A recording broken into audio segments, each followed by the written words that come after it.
Toute la demeure a entendu les cris, mais personne n'a osé intervenir. Entre larmes et douleurs, elle a révélé quelque chose qui l'a fait tomber à genoux.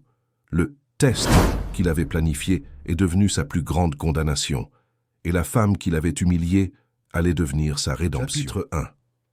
Paris a toujours été une ville de contraste. D'un côté, les gratte-ciel scintillants qui touchèrent le ciel gris, de l'autre, les rues animées où des millions de vies se croisaient sans jamais vraiment se toucher. Au cœur du 16e arrondissement, l'un des quartiers les plus nobles de la métropole, se dressait un hôtel particulier imposant qui semblait défier le temps. De hauts murs, des portails en fer forgés à la main, des jardins impeccables qui exigeaient une équipe entière pour maintenir leur beauté artificielle. C'est là que vivait Édouard Tavares, un homme dont l'histoire se confondait avec celle de la réussite entrepreneuriale française. Édouard n'était pas né riche, c'était une information qu'il tenait à répéter dans les interviews, lors des dîners de charité, à chaque occasion où son parcours était mentionné. Il venait de l'Auvergne, d'une famille simple qui cultivait la terre pour d'autres. Mais depuis son enfance, Édouard avait quelque chose de différent dans le regard, une détermination qui frisait l'obsession, une faim qui ne pouvait être rassasiée avec du pain. À 15 ans, il avait quitté la ferme où il était né avec une simple valise en carton et la promesse qu'un jour, il reviendrait riche. Et il est revenu. Non pas pour rester, mais pour acheter la ferme entière et toutes les terres voisines. Au cours des décennies qui suivirent, Édouard bâtit un empire. Il commença par vendre des pièces automobiles en porte-à-porte. Puis il ouvrit un petit garage. En 10 ans, il avait un réseau de magasins de pièces détachées. En 20 ans, il était propriétaire de l'un des plus grands distributeurs du pays. À 50 ans, son nom figurait parmi les 100 hommes les plus riches de France. Mais l'argent ne l'avait pas allégé. Au contraire, à chaque million accumulé, Édouard semblait porter qu'un poids plus lourd sur ses épaules. Ses gestes étaient calculés, ses paroles mesurées, son regard toujours vigilant. La confiance était un luxe qu'il ne pouvait se permettre. C'est lors d'un événement caritatif, il y a près de 30 ans, qu'Édouard rencontra Hélène. Elle avait 23 ans, venait d'obtenir son diplôme en sciences de l'éducation et n'était là que parce que la directrice de l'école où elle travaillait avait insisté. Hélène n'appartenait pas à ce monde de robes longues, de bijoux coûteux et de conversations vides sur les voyages internationaux. Elle était la fille d'un professeur à la retraite et d'une couturière. Elle avait grandi dans un modeste appartement du 20e arrondissement de Paris, où l'odeur du café frais se mêlait au bruit des bus passant sur le boulevard. Elle avait des rêves simples, enseigner aux enfants, avoir une famille, construire une vie qui ait un sens. Quand Édouard la vit pour la première fois, quelque chose en lui frémit. Hélène se tenait près de la fenêtre, observant la ville en contrebas, indifférente au brouhaha qui l'entourait. Elle portait une robe discrète, bleu marine, qui n'était certainement pas de marque. Ses cheveux bruns tombaient librement sur ses épaules, sans la sophistication exagérée des autres femmes présentes. Mais ce qui captura Édouard, ce ne fut pas son apparence. Ce fut la sérénité qu'elle émanait, une paix qu'il n'avait jamais ressentie. Édouard n'était pas homme à tourner autour du pot. Il s'approcha et se présenta. Hélène le reconnut, bien sûr. Il était impossible de ne pas connaître Édouard Tavares. Mais elle ne montra aucun éblouissement. Elle ne posa pas de questions sur ses affaires, n'essaya pas de l'impressionner. Ils parlèrent de choses simples, de la ville, de son travail avec les enfants, de la musique qui jouait en fond sonore. Et, pour la première fois depuis de nombreuses années, Édouard ressentit quelque chose qu'il avait oublié comment nommer, un intérêt sincère pour une autre personne. Leur relation fut rapide et intense. Édouard la courtisa avec la même détermination qu'il avait mise à construire son empire. Des fleurs tous les jours, des dîners dans les meilleurs restaurants, des voyages le week-end. Hélène résista au début, non par orgueil, mais par peur. Peur que ce monde ne soit pas pour elle, qu'elle ne puisse pas conserver son essence au milieu de tant de luxe. Mais Édouard fut persuasif. Il jura qu'il l'aimait, exactement comme elle était. Il promit qu'il n'essaierait jamais de la changer. Et Hélène, peut-être par naïveté, peut-être par amour, le crut. Ils se marièrent lors d'une cérémonie discrète, contre l'avis des conseillers d'Édouard, qui pensaient qu'il devrait s'unir à quelqu'un de son cercle social. Mais à ce moment-là, Édouard se moquait des opinions des autres. Il voulait Hélène à ses côtés, et c'est ce qu'il fit. Les premières années de mariage, Ils furent heureux. Hélène apporta de la lumière dans cet hôtel particulier froid. Elle remplit les pièces vides de rire, de musique, de vie. Elle convainquit Édouard de passer plus de temps à la maison, de ralentir un peu. Pendant une brève période, il y parvint. Il déjeunait avec elle, ils se promenaient dans le jardin au crépuscule, ils voyageaient ensemble pendant les vacances. Mais les vieilles habitudes sont comme des racines profondes. Peu à peu, Édouard se replongea dans le travail. Les réunions se prolongeaient dans la nuit. Les week-ends étaient pris par des engagements professionnels. Hélène essayait de comprendre. Après tout, c'était ce dévouement qui avait fait d'Édouard ce qu'il était. Mais la compréhension a des limites. Et quand la solitude devient une routine, même l'amour, le plus fort commence à se fissurer. Hélène s'occupa comme elle put. Elle continua à travailler même sans en avoir besoin financièrement. Elle garda le contact avec ses amis d'enfance, avec sa famille. Elle créa des projets sociaux, aida des communautés défavorisées, remplit ses journées de sens. Mais les nuits étaient longues, très longues. Et quand Édouard arrivait, il n'y avait plus de conversation, juste un baiser mécanique sur le front, un dîner silencieux et le son de ses pas montant vers le bureau. Ce fut ainsi pendant des années, une cohabitation polie mais distante. Édouard croyait qu'être présent physiquement suffisait, que payer les factures, maintenir le niveau de vie, était une démonstration d'amour. Hélène, de son côté, apprit à ne plus attendre. Elle cessa de suggérer des sorties, de planifier des surprises, d'essayer de sauver ce qu'ils avaient eu un jour. Non par abandon, mais par fatigue, le genre de fatigue que le sommeil ne guérit pas. L'hôtel particulier, qui avait déjà été trop grand pour deux, semblait maintenant un labyrinthe de couloirs vides et de pièces inutilisées. Hélène y déambulait comme un fantôme élégant, toujours impeccable, toujours sereine, mais profondément invisible. Les employés l'adoraient, contrairement à Édouard, qui était respecté par la peur qu'il inspirait. Hélène était aimée pour la gentillesse avec laquelle elle traitait tout le monde. Elle se souvenait toujours des anniversaires, demandait des nouvelles des familles, aidait quand quelqu'un en avait besoin. Elle était humaine dans un lieu où l'humanité semblait avoir été laissée à l'extérieur des grilles. Parmi les employés de la maison, il y avait Mathieu. Il avait 32 ans, était responsable de l'entretien des jardins et s'occupait également de petites réparations sur la propriété. Mathieu était un garçon simple de peu de mots, venu de Provence pour chercher de meilleures opportunités. Il travaillait dur, envoyait de l'argent à sa mère tous les mois et vivait dans une petite chambre au fond de la propriété. Il n'avait pas de grandes ambitions, il voulait juste une vie digne. Hélène avait toujours été gentille avec Mathieu. Quand il pleuvait et qu'il travaillait dans le jardin, elle demandait à la cuisinière de lui préparer un café chaud. Quand il s'était blessé à la main en réparant un portail, c'est Hélène qui avait insisté pour qu'il aille chez le médecin et qui avait même payé la consultation de sa propre poche. C'étaient de petits gestes, mais ils signifiaient tout pour quelqu'un comme Mathieu, qui n'avait jamais été traité avec autant de considération. Avec le temps, ils développèrent une amitié discrète, pas au sens de rencontres secrètes ou de conversations intimes. Rien de tout cela.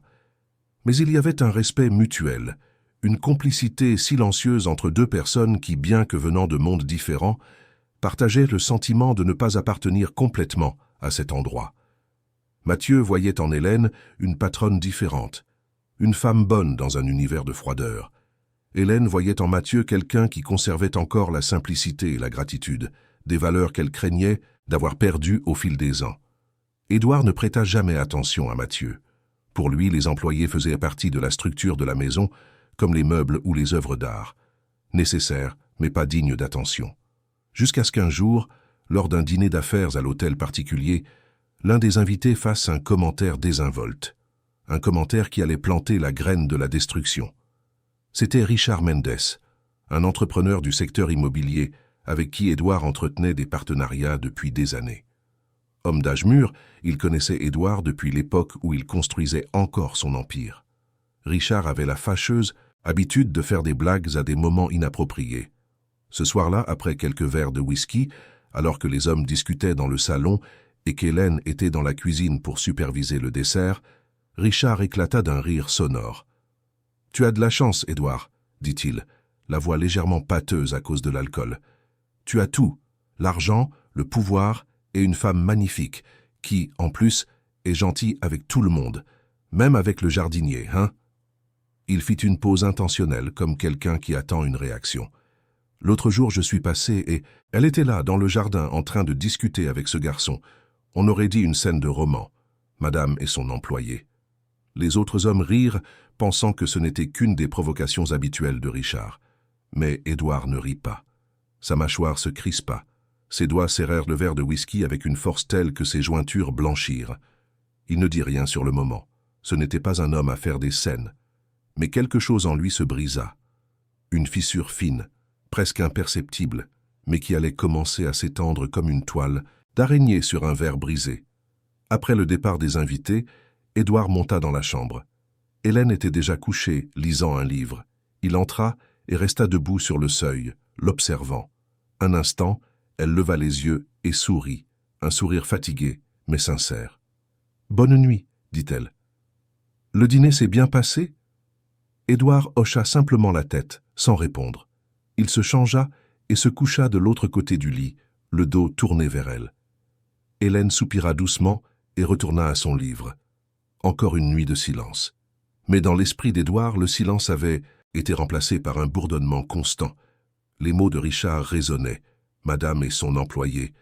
On aurait dit une scène de roman. Il commença à revoir mentalement les derniers mois. Combien de fois Hélène avait-elle mentionné Mathieu? Combien de fois l'avait-il vu discuter avec le garçon?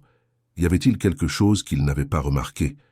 Édouard, qui s'était toujours enorgueilli de sa capacité d'analyse, de son habileté à identifier les menaces avant qu'elles ne se concrétisent, ressentit quelque chose qu'il n'avait pas éprouvé depuis des décennies.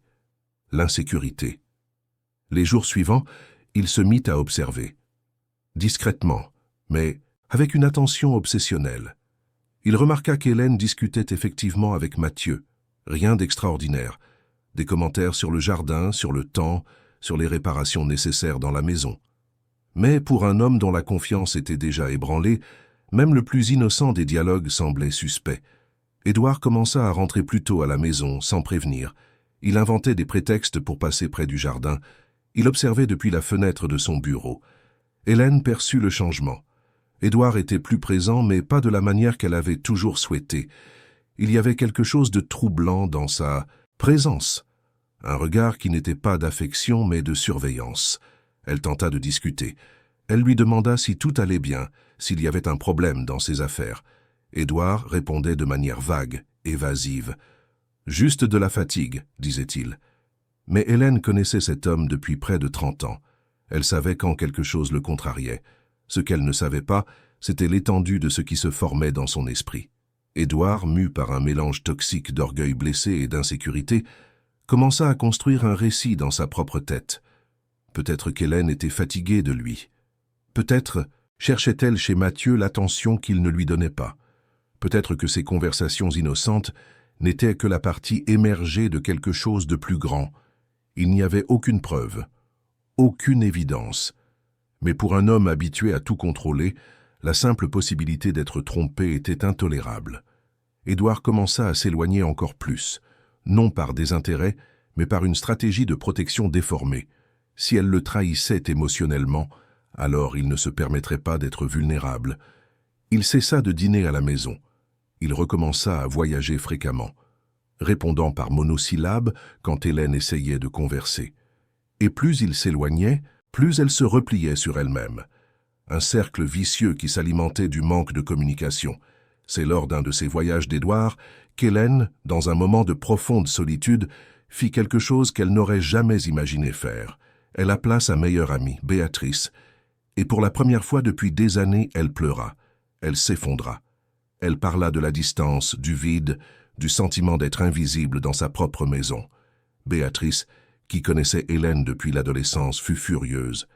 Elle tenta de la convaincre d'affronter Édouard, d'exiger des réponses. Mais Hélène n'avait pas la force de se battre. Elle voulait juste comprendre ce qui était arrivé à l'homme qui l'avait un jour aimé.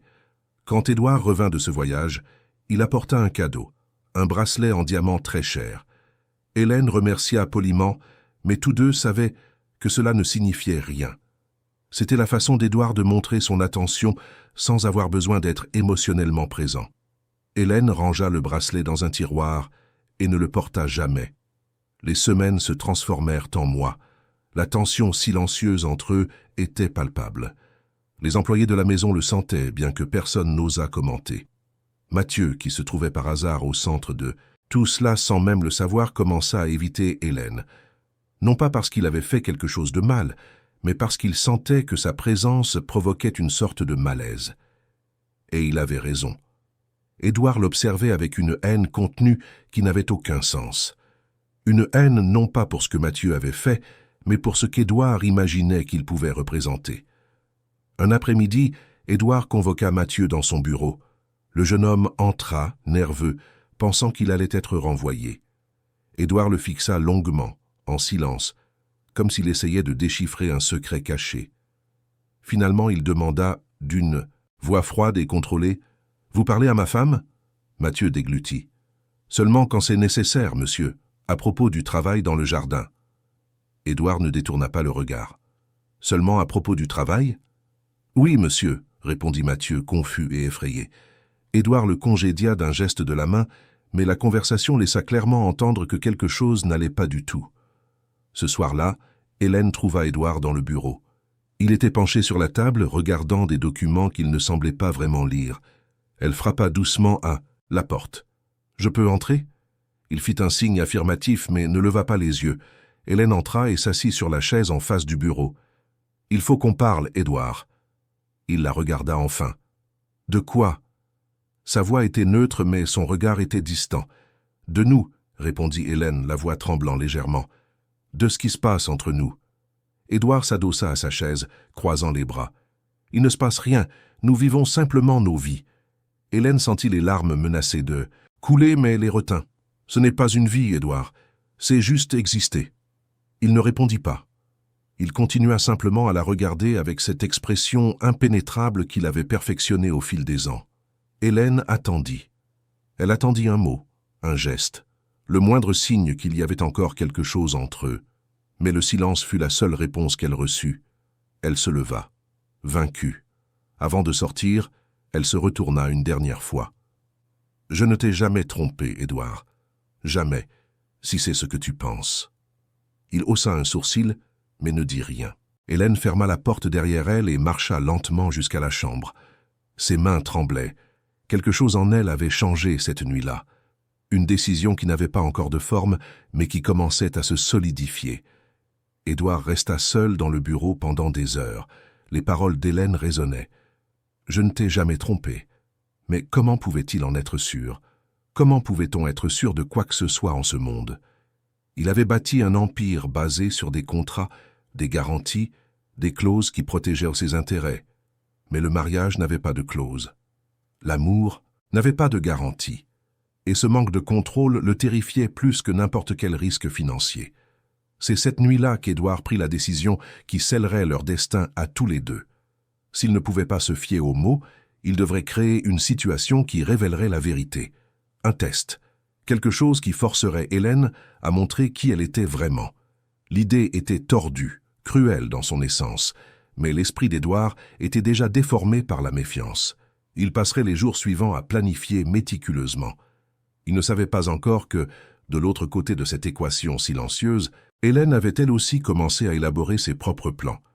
L'hôtel particulier du 16e arrondissement, qui avait un jour abrité l'amour et l'espoir, n'était plus qu'une scène où deux acteurs se préparaient pour une performance qu'aucun d'eux ne voulait vraiment jouer, mais que tous deux sentaient inévitable.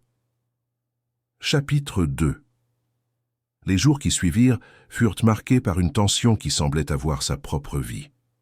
Elle planait sur l'hôtel particulier comme un brouillard dense, invisible à l'œil nu, mais ressenti à chaque respiration. Édouard se plongea encore plus profondément dans ses affaires, mais ce n'était plus seulement une obsession pour le travail. C'était une fuite.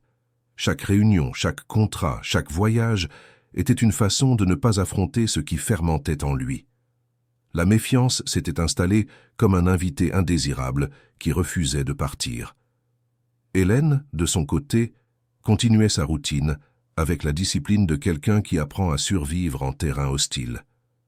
Elle se levait tôt, prenait son café seule sur la terrasse arrière, où elle pouvait entendre le chant des oiseaux et sentir le soleil du matin réchauffer son visage. Puis elle se consacrait à ses activités. Elle continuait à travailler comme bénévole dans un projet d'alphabétisation dans les quartiers sud de la ville. C'était 3 fois par semaine, et ces heures passées avec les enfants étaient sa seule véritable bouffée d'air frais. Là, elle n'était pas la femme du milliardaire. Elle n'était pas Madame Tavares. Elle était juste Hélène, l'enseignante qui enseignait avec patience et écoutait avec attention. Mais même dans ces moments de paix, l'ombre de ce qui se passait à la maison la poursuivait. Les enfants lui demandaient pourquoi elle avait l'air triste. Hélène souriait et inventait des excuses. « Juste fatiguée, mon cœur. Rien qu'un bon repos ne puisse arranger. » Mais la fatigue qu'elle ressentait n'était pas du genre que le sommeil guérissait. C'était la fatigue de quelqu'un qui porte un poids émotionnel qui s'alourdit chaque jour. C'est lors d'un de ces après-midi au projet social qu'Hélène rencontra Renée. C'était une psychologue qui avait été engagée par l'organisation pour apporter un soutien émotionnel aux familles des enfants pris en charge. Renée avait la quarantaine, des cheveux grisonnants qu'elle ne se souciait pas de teindre et un regard qui semblait voir au-delà des mots. Les premières semaines, elles n'échangèrent que des salutations polies, mais il y avait quelque chose chez Renée qui inspirait confiance. Peut-être était-ce sa façon d'écouter les gens, sans jugement, sans se presser. Un jour, après une réunion particulièrement difficile avec une mère qui traversait une situation délicate, Hélène resta pour aider à ranger le matériel. Renée était également là, prenant des notes dans son carnet. Réalisant qu'elles étaient seules, elle se tourna vers Hélène. « Vous allez bien ?» La question était simple, mais la manière dont elle fut posée, avec une préoccupation sincère, désarma Hélène. Elle ouvrit la bouche pour donner la réponse automatique qu'elle donnait toujours, mais les mots ne sortirent pas. Ses yeux s'emplirent de larmes. Renée s'approcha et toucha doucement le bras d'Hélène. « Vous n'êtes pas obligé de parler maintenant si vous ne le voulez pas, mais sachez que je suis là si un jour vous en avez besoin. » Hélène hocha la tête, essuyant rapidement ses larmes du revers de la main. « Merci », parvint-elle à murmurer. Et à ce moment-là, quelque chose changea. Renée deviendrait, dans les semaines suivantes, une confidente. Pas une amie proche, mais quelqu'un avec qui Hélène pouvait être vulnérable sans crainte de jugement. Pendant ce temps, à l'hôtel particulier, les rumeurs commençaient à prendre forme. Ce n'étaient pas des rumeurs publiques, pas encore. C'étaient des chuchotements entre les employés, des conversations interrompues quand quelqu'un s'approchait, des regards échangés quand Édouard passait dans les couloirs avec une expression sombre. Même sans comprendre complètement ce qui se passait, tout le monde sentait que quelque chose n'allait pas. Carmen, la cuisinière qui travaillait dans la maison depuis plus de 15 ans, fut la première à remarquer des changements concrets. Édouard lui avait donné des instructions spécifiques pour qu'elle ne serve plus les repas dans la salle à manger principale. Il voulait manger dans son bureau, seul. Quant à Hélène, qui avait toujours été sociable et gentille, elle semblait maintenant renfermée. Elle remerciait avec des sourires qui n'atteignaient pas ses yeux. Carmen, qui avait 6 enfants et connaissait les signes d'un mariage en crise, se contentait de secouer la tête en silence. Elle savait que ce n'était pas son rôle d'interférer, mais cela lui faisait mal de les voir ainsi. C'est Gloria, la femme de ménage qui travaillait 3 fois par semaine à l'hôtel particulier, qui alimenta involontairement les rumeurs qu'Édouard suspectait déjà. Gloria était une femme bavarde, elle avait toujours une histoire à raconter, savait toujours tout ce qui se passait dans le voisinage. Un jour, alors qu'elle nettoyait le bureau d'Édouard pendant qu'il était en réunion à l'extérieur, elle commenta nonchalamment à Carmen qu'elle avait vu la patronne discuter avec Mathieu dans le jardin pour la 3e fois cette semaine-là. « Il n'y a rien de mal à ça, » répondit Carmen, impatiente face au commérage. « Elle a toujours été gentille avec tout le monde. » Gloria haussa les épaules. « Je sais, mais tu ne trouves pas ça étrange? Un homme comme Monsieur Édouard, toujours occupé, et elle, là, si seule, et Mathieu est un beau garçon travailleur. » Carmen l'interrompit fermement. « Je ne veux pas entendre ce genre de conversation. Madame Hélène est une femme sérieuse. » Gloria leva les mains en signe de reddition. « D'accord. Je dis juste ce que j'ai vu. » Le problème, c'est que Gloria ne garda pas cette conversation uniquement entre elle et Carmen.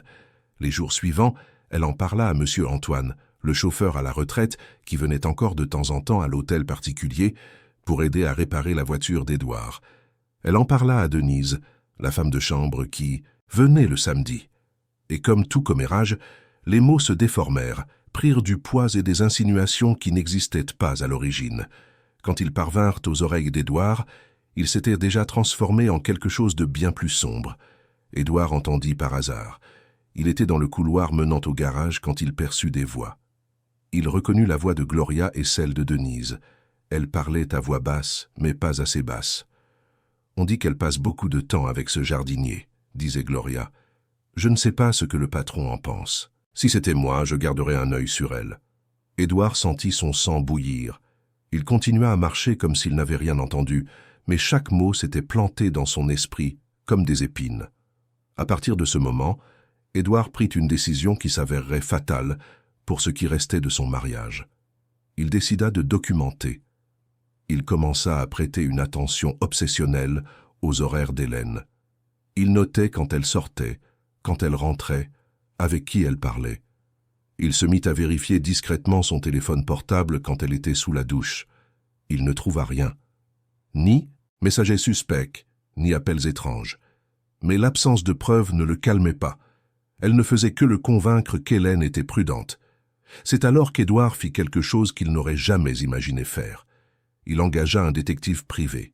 Pas un détective ordinaire, mais quelqu'un de discret, recommandé par un collègue entrepreneur qui avait traversé un divorce compliqué. Le détective, un homme d'âge mûr nommé Serge, vint à l'hôtel particulier déguisé en consultant en sécurité. Édouard le reçut dans son bureau et alla droit au but. « Je veux que vous suiviez ma femme, discrètement. Je veux savoir qui elle rencontre, où elle va, ce qu'elle fait, et surtout, je veux savoir quelle est sa relation avec l'un des employés de la maison. » Serge, habitué à ce type de demande, se contenta d'acquiescer. Il posa quelques questions techniques, fixa le montant de ses honoraires et quitta l'hôtel particulier sans éveiller les soupçons. Pendant les 15 jours suivants, il suivit Hélène. Il photographia. Il enregistra. Il documenta chaque mouvement. Et à la fin de cette période, il retourna au bureau d'Édouard avec un rapport complet. Le rapport ne contenait rien d'incriminant. Hélène suivait sa routine habituelle. Elle allait au projet social 3 fois par semaine. Déjeunait parfois avec Béatrice, son amie de longue date. Rendait visite à sa mère qui vivait dans un appartement confortable qu'Édouard lui avait acheté des années auparavant. Elle faisait des courses, allait au salon de coiffure, participait à quelques réunions d'un club de lecture. Pas de rencontres secrètes, pas de comportement suspect. Les conversations avec Mathieu avaient toujours lieu en plein jour, toujours sur des sujets liés au jardin ou à l'entretien de la maison. Mais Édouard ne fut pas satisfait. Quand Serge lui remit le rapport, Édouard le feuilleta avec une expression de plus en plus sombre. Et les conversations avec l'employé?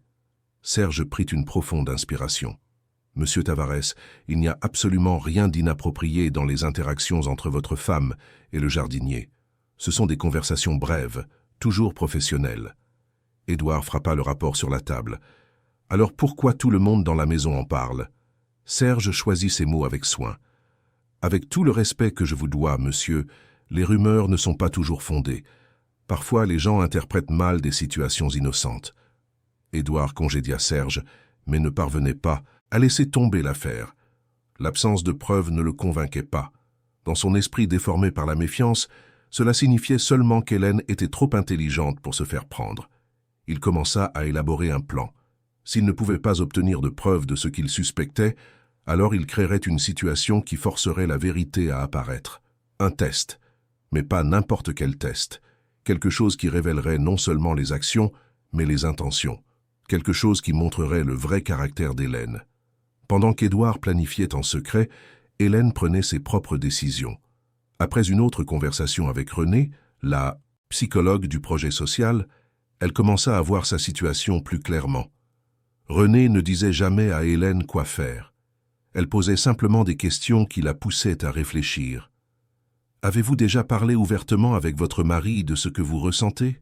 Hélène admit que non. Pourquoi? Hélène ne sut pas répondre immédiatement.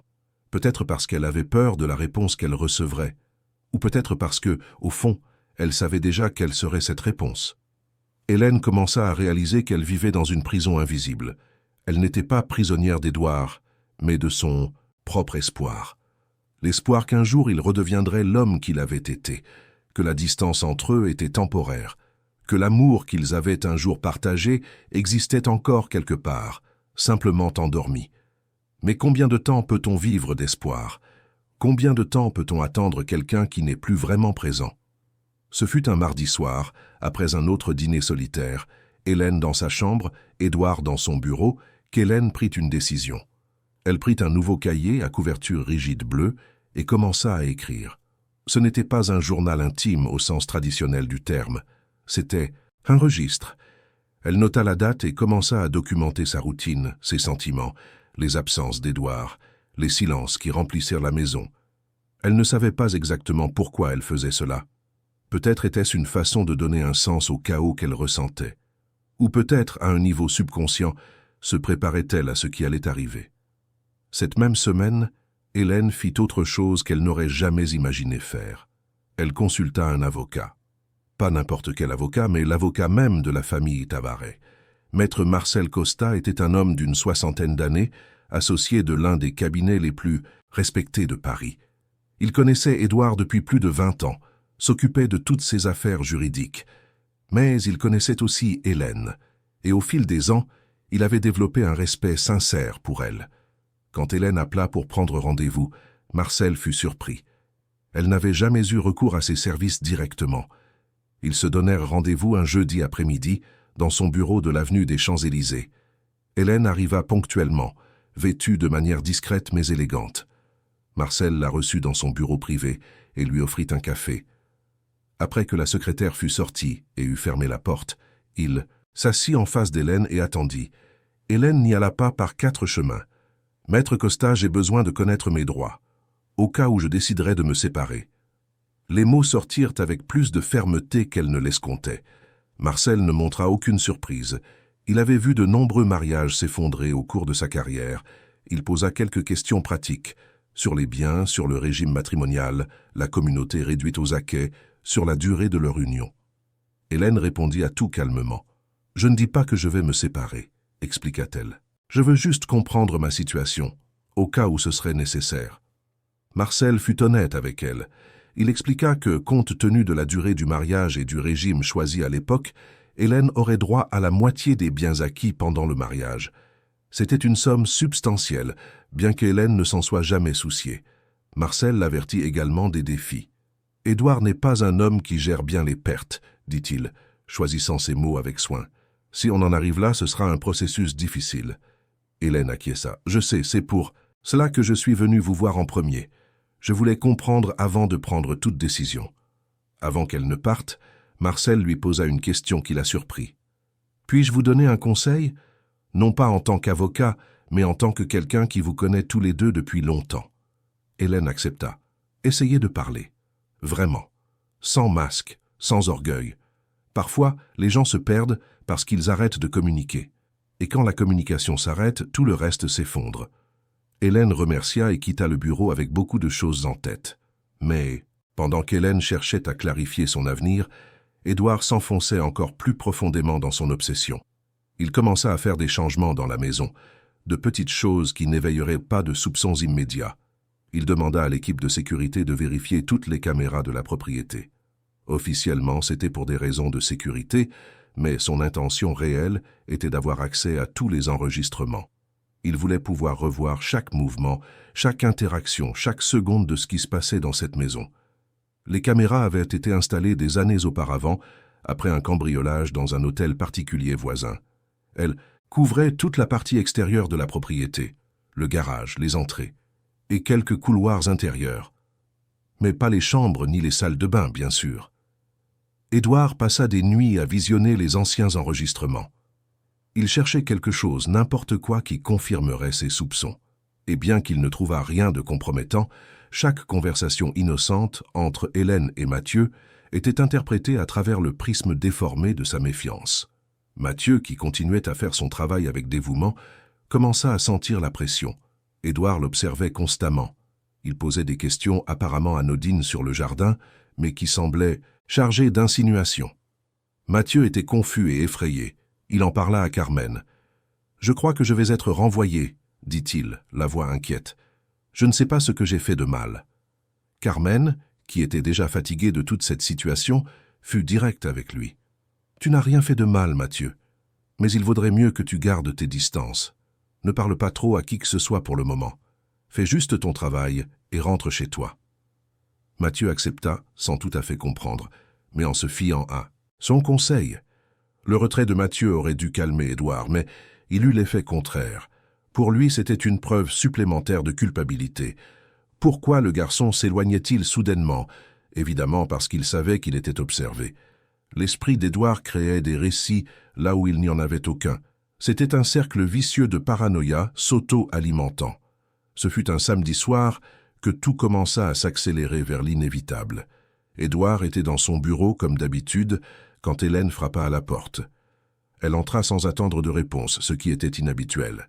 Son visage était fatigué, mais déterminé. « Il faut qu'on... »« Parle, Édouard, sérieusement cette fois. » Il la regarda avec cette expression neutre qu'elle détestait tant. « De quoi ?»« De nous, » répondit-elle, s'asseyant sans y être invitée. « De ce qui est arrivé à notre mariage. » Édouard s'adossa à sa chaise, les doigts entrelacés sur ses genoux. « Que veux-tu que je te dise, Hélène ?» Elle prit une profonde inspiration. « Je veux que tu sois honnête avec moi. Qu'est-ce qui se passe? Pourquoi es-tu si distant? Pourquoi me regardes-tu comme si j'étais une étrangère ?» Édouard resta silencieux un long moment. Quand il parla enfin, sa voix était contrôlée, mais il y avait un soupçon d'accusation. « Peut-être parce que je ne sais plus qui tu es. » Hélène eut l'impression de recevoir un coup de poing. « Comment ça ?» Édouard se pencha en avant. « Les gens parlent, Hélène. Ils disent des choses. Et j'observe.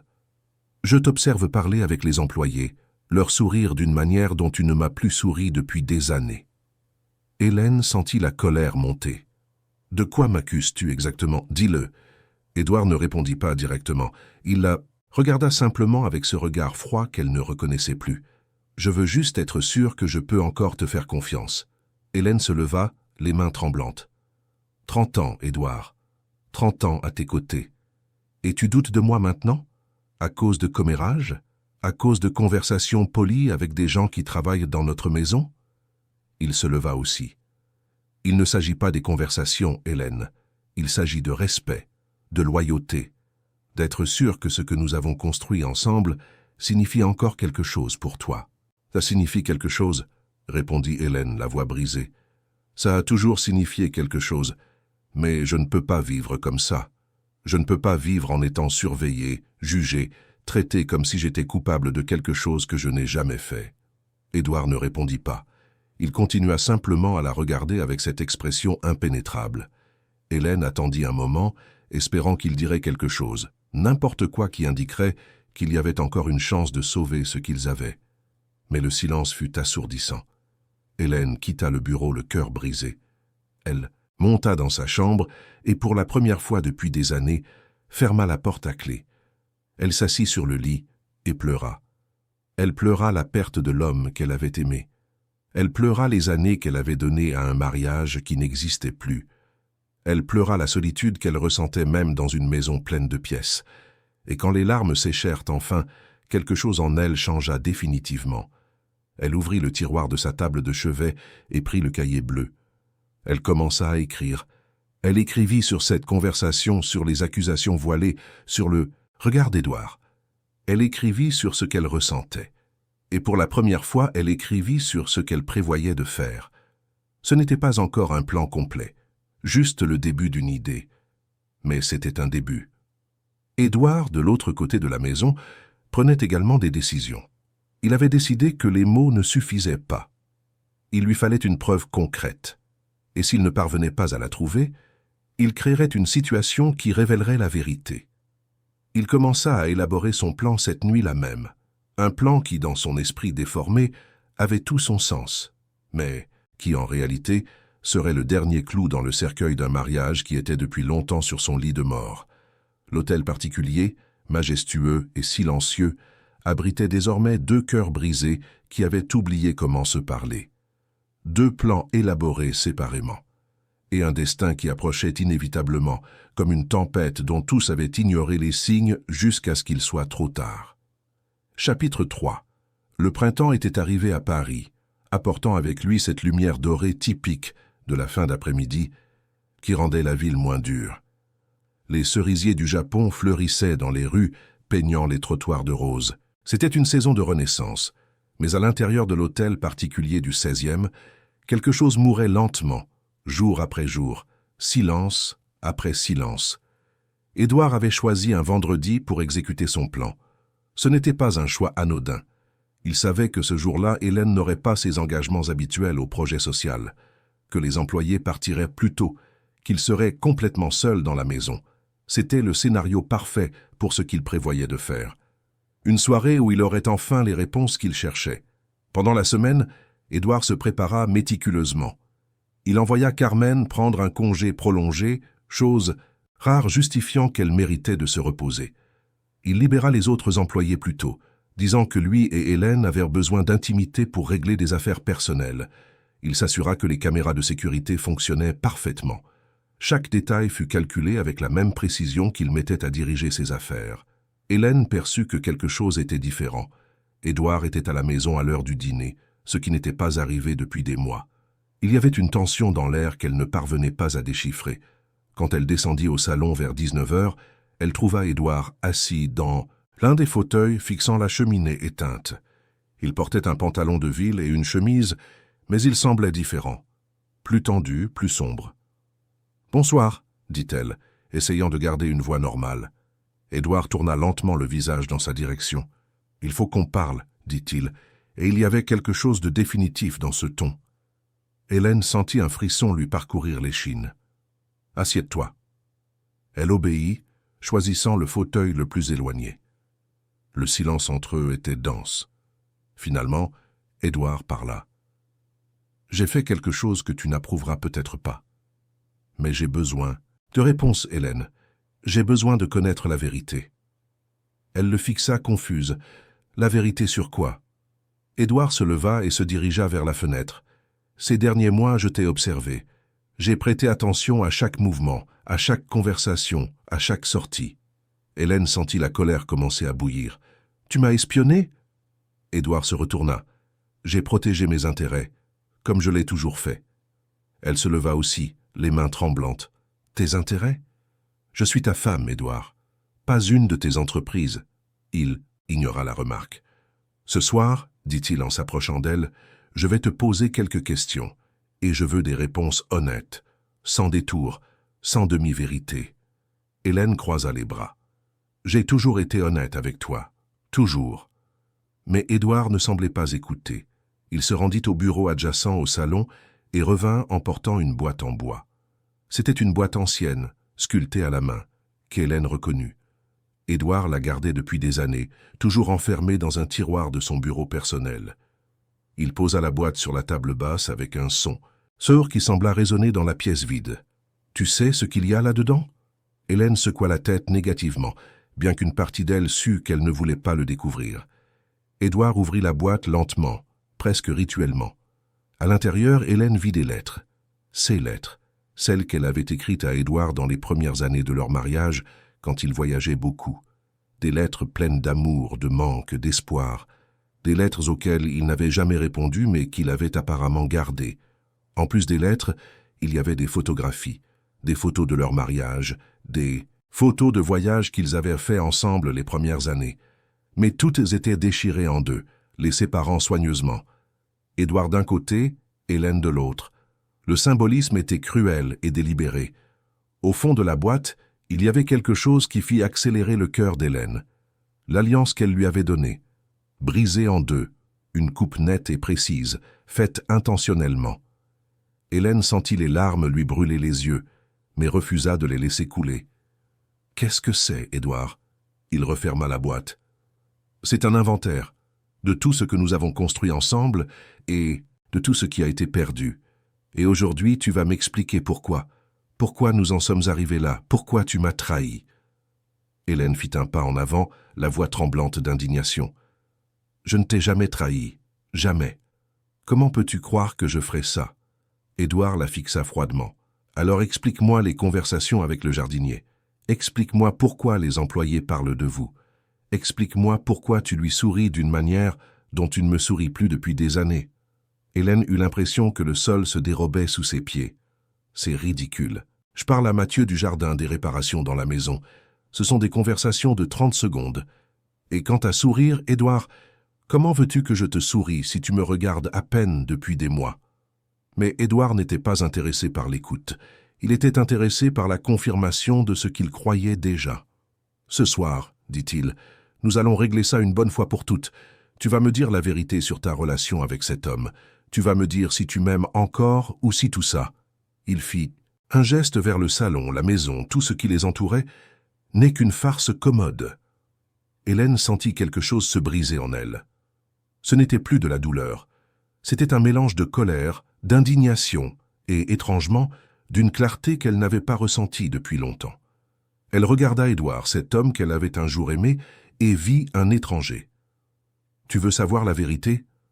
Sa voix sortit plus ferme qu'elle ne l'escomptait. « La vérité, c'est que tu as détruit notre mariage tout seul.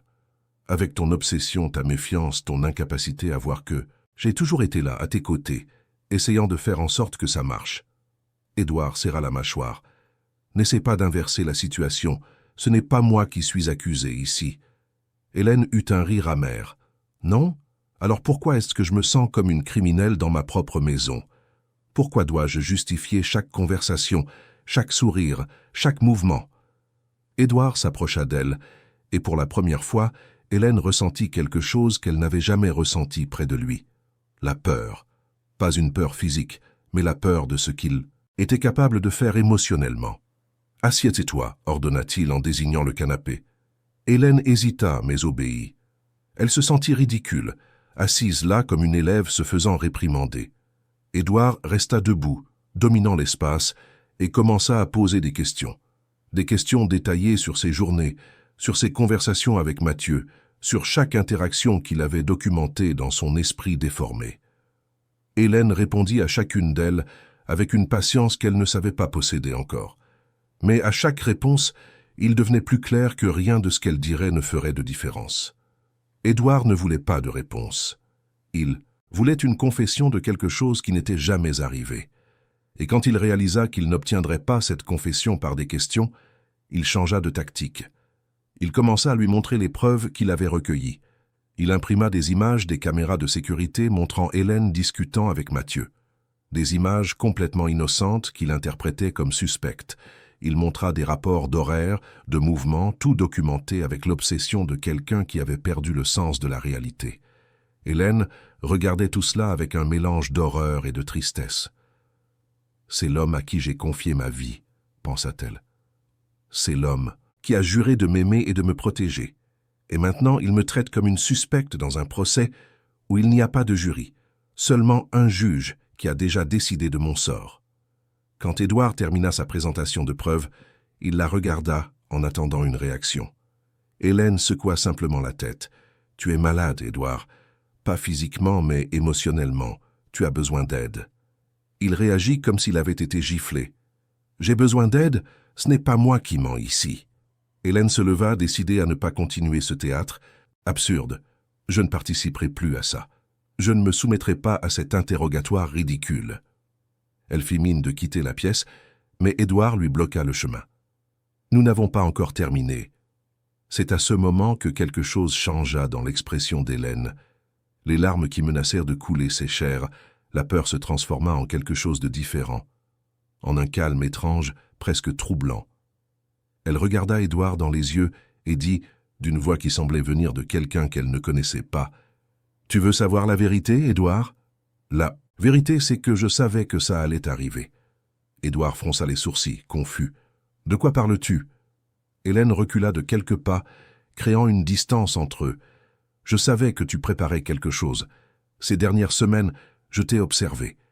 Je t'ai vu vérifier les caméras, renvoyer les employés, agir étrangement, et je me suis préparé. » La confusion sur le visage d'Édouard se transforma en quelque chose de plus sombre. « Préparé comment » Hélène prit son sac à main qui était sur une chaise et en sortit une enveloppe. Elle la tendit à Édouard qui l'ouvrit avec des doigts tremblants. À l'intérieur se trouvaient des documents, des copies d'extraits des caméras de sécurité des 3 derniers mois. Mais ce n'étaient pas les images qu'Édouard avait vues. C'étaient d'autres, des images de lui visionnant obsessionnellement les enregistrements. de lui suivant Hélène dans la maison, de lui parlant avec le détective privé à l'entrée de la propriété, tout documenté, tout horodaté. « Comment as-tu eu ça ?» demanda Édouard, la voix plus faible qu'il ne l'aurait voulu. Hélène croisa les bras. « Les caméras que tu as fait installer, il y a des... années ?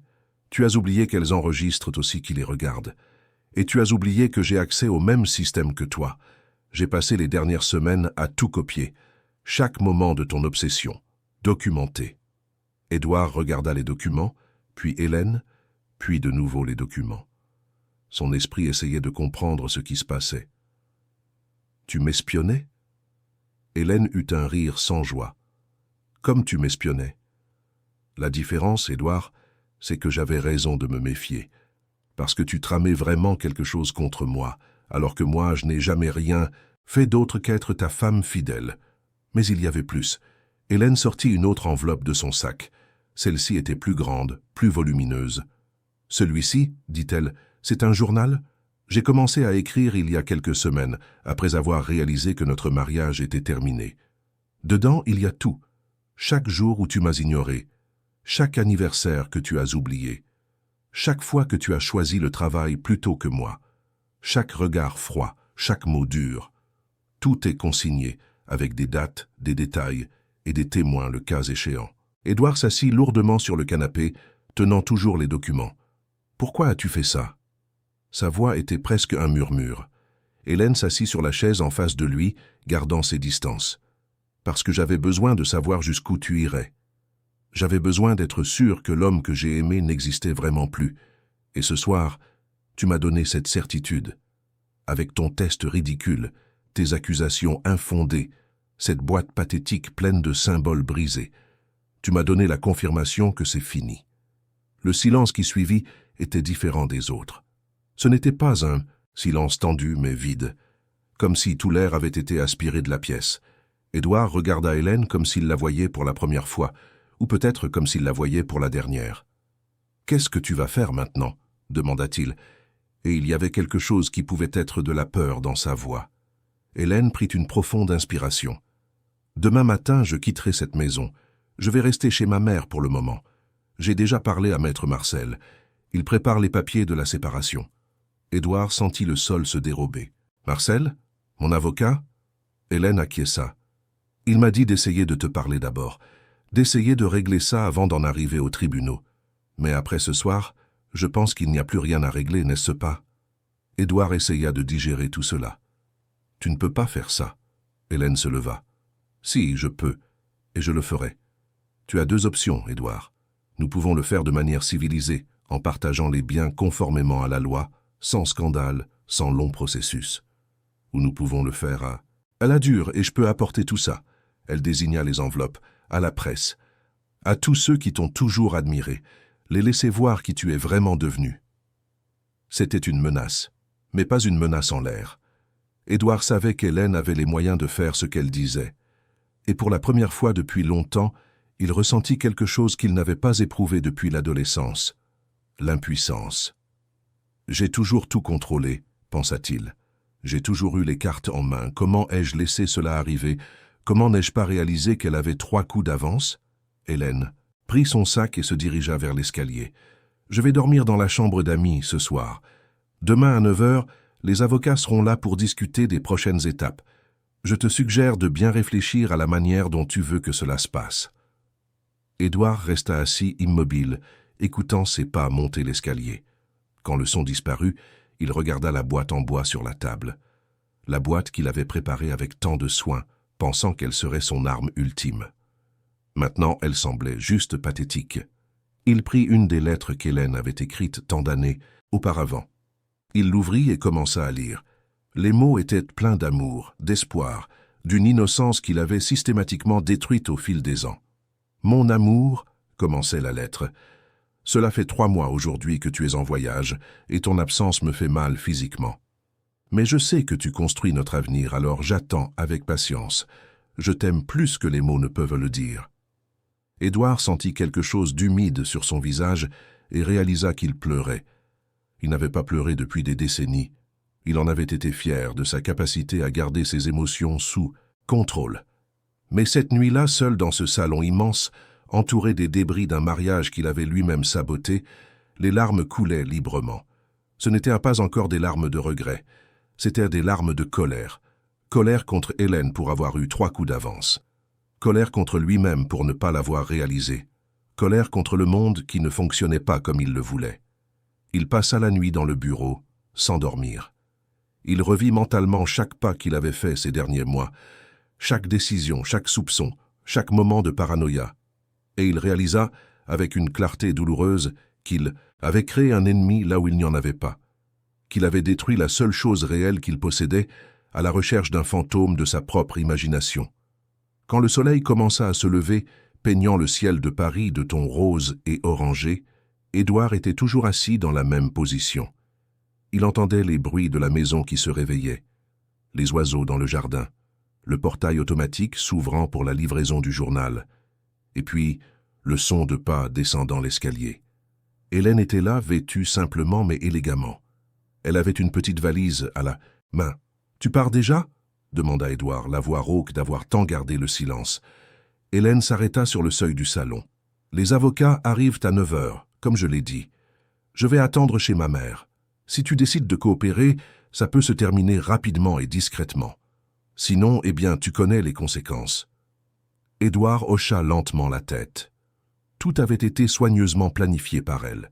Lui, qui s'était toujours enorgueilli d'être aux commandes, avait été complètement dépassé. « Puis-je te poser une question ?» dit-il alors qu'Hélène était presque à la porte. Elle s'arrêta mais ne se retourna pas.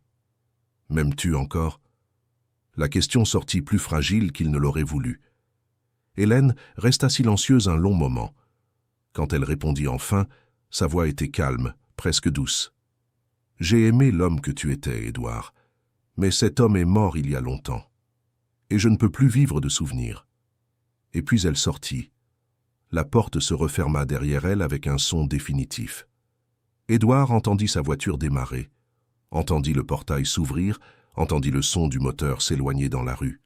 Et puis, le silence. Un silence qui semblait remplir chaque recoin de cet immense hôtel particulier. Un silence que, pour la première fois de sa vie, Édouard ne pouvait ni contrôler ni manipuler. Il se leva avec difficulté, comme s'il avait vieilli de 10 ans en une seule nuit. Il se dirigea vers la fenêtre et regarda le jardin.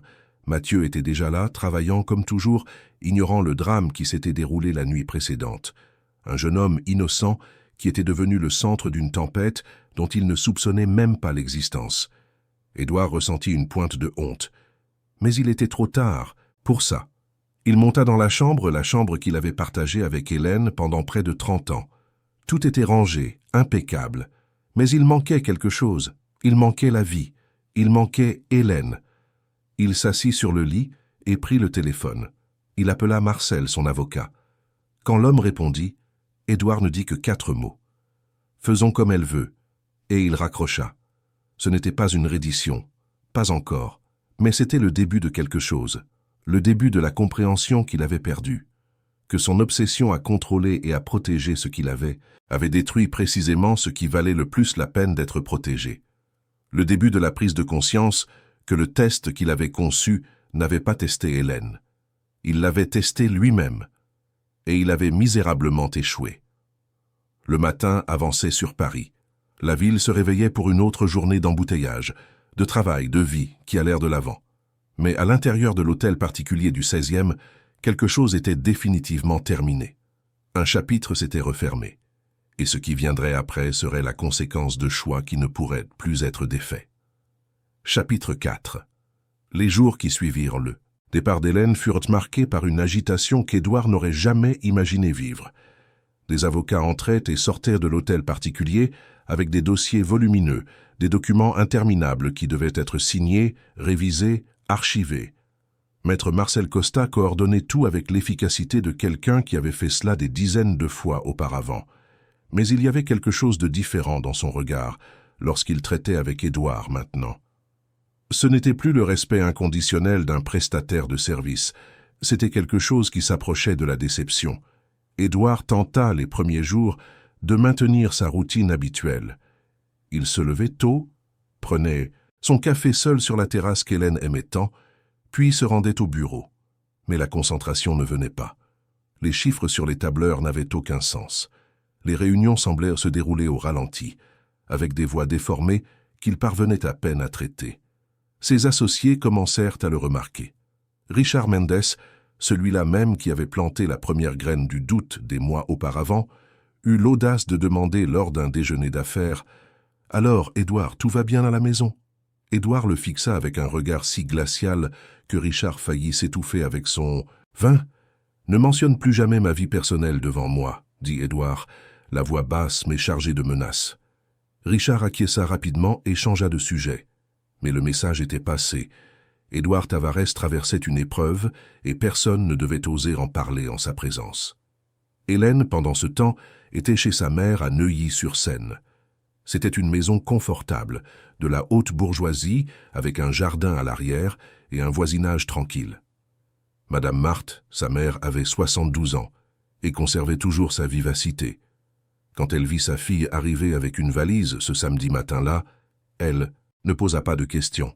Elle ouvrit simplement les bras et laissa Hélène pleurer, puis elle prépara du café frais, mit des croissants au four et s'assit avec elle dans la cuisine. « Je veux que tu me racontes tout, » dit Madame Marthe en tenant la main de sa fille. « Sans te presser, sans honte, juste toi et moi. » Et Hélène raconta. Elle parla des derniers mois de méfiance, des accusations voilées, de la nuit du test. Elle raconta comment elle s'était préparée, les documents qu'elle avait recueillis, la décision de partir. Madame Marthe écoutait en silence, et quand Hélène eut terminé, elle secoua lentement la tête. « J'ai toujours pensé qu'il y avait quelque chose qui n'allait pas dans ce mariage, » dit-elle. « Un homme qui travaille autant, qui est toujours absent, mais je pensais que c'était juste sa personnalité. Je n'aurais jamais imaginé que ça en arriverait là. » Elle fit une pause. « Es-tu sûre que c'est ce que tu veux? Une séparation définitive ?» Hélène acquiesça. « Oui, maman. Je ne peux pas revenir en arrière. Pas après tout ce qui s'est passé. » Madame Marthe serra la main de sa fille. « Alors je te soutiens. Tu as toujours été forte, Hélène. Plus forte que tu ne l'imagines. » Les jours suivants, Hélène commença à réorganiser sa vie. Elle appela Béatrice, son amie de longue date, et elles se donnèrent rendez-vous pour déjeuner. Béatrice arriva au restaurant les yeux rouges, visiblement émue. Quand elle vit Hélène, elle se leva et la serra fort dans ses bras. « Je savais que ce jour arriverait, » dit-elle. « Je ne pensais juste pas que ça prendrait autant de temps. Tu as supporté plus que quiconque ne devrait le faire. » Hélène sourit tristement. « J'avais besoin d'être sûre, Béa. J'avais besoin de tout essayer avant d'abandonner. » Béatrice était mariée à Jules, un médecin réputé, et avait 3 enfants déjà adultes. Elles étaient amies depuis le lycée. Béatrice avait été le témoin de mariage d'Hélène et Édouard. Elle avait suivi toute la trajectoire de leur relation. Pendant le déjeuner, Hélène raconta les détails qu'elle n'avait pas encore partagés. Béatrice écouta avec des expressions qui variaient entre la colère et la tristesse. « Cet homme a complètement perdu la tête, » dit Béatrice quand Hélène eut terminé. « Paranoïa, jalousie maladive, obsession, du contrôle. Ce n'est pas de l'amour, Hélène, ça ne l'a jamais été. » Hélène remuait distraitement sa salade. « Je sais, mais il fut un temps où c'était différent. Les premières années, il m'aimait vraiment. » Béatrice secoua la tête. « Ou peut-être qu'il aimait l'idée de toi, l'idée d'avoir quelque chose de pur dans sa vie contrôlée. Mais il ne t'a jamais vu comme une personne à part entière, avec des besoins, des désirs propres. » Les mots de Béatrice résonnèrent dans l'esprit d'Hélène. Édouard l'avait-il vraiment aimée un jour? Ou avait-elle toujours été juste une acquisition, de plus dans son empire, un autre symbole de réussite? Le doute faisait mal, mais Hélène n'avait plus de larmes à verser. Elle avait pleuré tout ce qu'elle avait à pleurer cette première nuit chez sa mère. Pendant ce temps, à l'hôtel particulier, Édouard faisait face à une réalité qu'il n'était pas préparé à vivre. La solitude. Pas la solitude momentanée d'un voyage d'affaires ou d'une nuit de travail tardif, mais la solitude profonde d'une maison trop grande, trop silencieuse, trop vide. Les employés continuaient leur travail, mais il y avait quelque chose de différent dans l'air. Tout, le monde savait. Tout le monde avait compris que Madame Tavares ne reviendrait pas. Carmen fut la première à trouver le courage de demander. Elle préparait le dîner d'Édouard un jeudi soir quand il entra dans la cuisine, chose inhabituelle. « Carmen », dit-il, et sa voix sortit plus fatiguée qu'il ne l'aurait voulu. Oui, monsieur. Elle se retourna, s'essuyant les mains sur son tablier. Saviez-vous que ma femme me surveillait? La question prit Carmen par surprise. Je ne savais rien de spécifique, monsieur, répondit-elle honnêtement. Mais j'avais remarqué que les choses n'allaient pas bien depuis un certain temps. Édouard hocha lentement la tête. Et le jardinier, Mathieu, avez-vous déjà vu quelque chose d'inapproprié entre lui et ma femme? Carmen sentit la colère monter. Avec tout le respect que je vous dois, monsieur Tavares, je n'ai jamais rien vu de mal. Madame Hélène a toujours été une dame respectable. Elle nous traitait tous avec gentillesse. S'il y avait des conversations, ce n'était que ça, des conversations polies. Édouard quitta la cuisine sans plus de mots, mais ce que Carmen avait dit martelait son esprit. Avait-il créé tout un scénario dans sa tête? Sa méfiance n'avait-elle absolument aucun fondement dans la réalité? La possibilité était terrifiante, car cela signifiait qu'il avait détruit son mariage tout seul, sans l'aide de personne. Ce fut un mardi matin, 2 semaines après le départ d'Hélène, que Marcel arriva à l'hôtel particulier avec de nouveaux documents. Cette fois, il n'était pas seul. Il était accompagné de maître Patricia Almeida, une avocate spécialisée en divorce qui représentait Hélène. C'était une femme d'une 50aine d'années, les cheveux attachés en un chignon impeccable, un tailleur discret mais élégant. Son regard était ferme et professionnel. « Bonjour, monsieur Tavares », salua-t-elle quand Édouard les reçut dans son bureau. « Je suis Patricia Almeida. Je représente Hélène Tavares dans cette procédure. » Édouard acquiesça, lui serrant la main plus fort que nécessaire, comme pour tenter d'établir sa domination. « Asseyez-vous. » Les trois s'installèrent, Marcel et Patricia d'un côté de la table, Édouard de l'autre. Le symbolisme ne lui échappa pas. Il était seul. Patricia ouvrit son dossier et en sortit une série de documents. « Ma cliente propose un accord juste et rapide, » dit-elle, allant droit au but. « Le régime de la communauté réduite aux acquêts, comme établi lors du mariage. Elle ne demande pas de pension alimentaire, seulement sa part légitime des biens acquis pendant le mariage. » Édouard feuilleta les documents. C'était une liste exhaustive. Biens immobiliers, investissements, comptes bancaires, tout divisé méticuleusement en 2. « Cela va me coûter une fortune, » dit Édouard, la voix tendue. Patricia le fixa sans ciller. « C'est ce que la loi établit, monsieur Tavares, et compte tenu des circonstances, ma cliente est extrêmement généreuse. Elle pourrait rendre cela beaucoup plus compliqué. » Édouard regarda Marcel, cherchant du soutien, mais l'avocat confirma. Simplement de la tête. « C'est vrai, Édouard.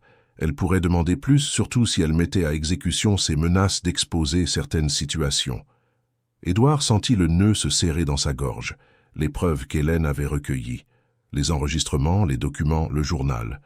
Tout pourrait être utilisé contre lui, pas légalement peut-être, mais socialement. Sa réputation, qu'il avait mis des décennies à construire, pourrait être détruite en quelques jours.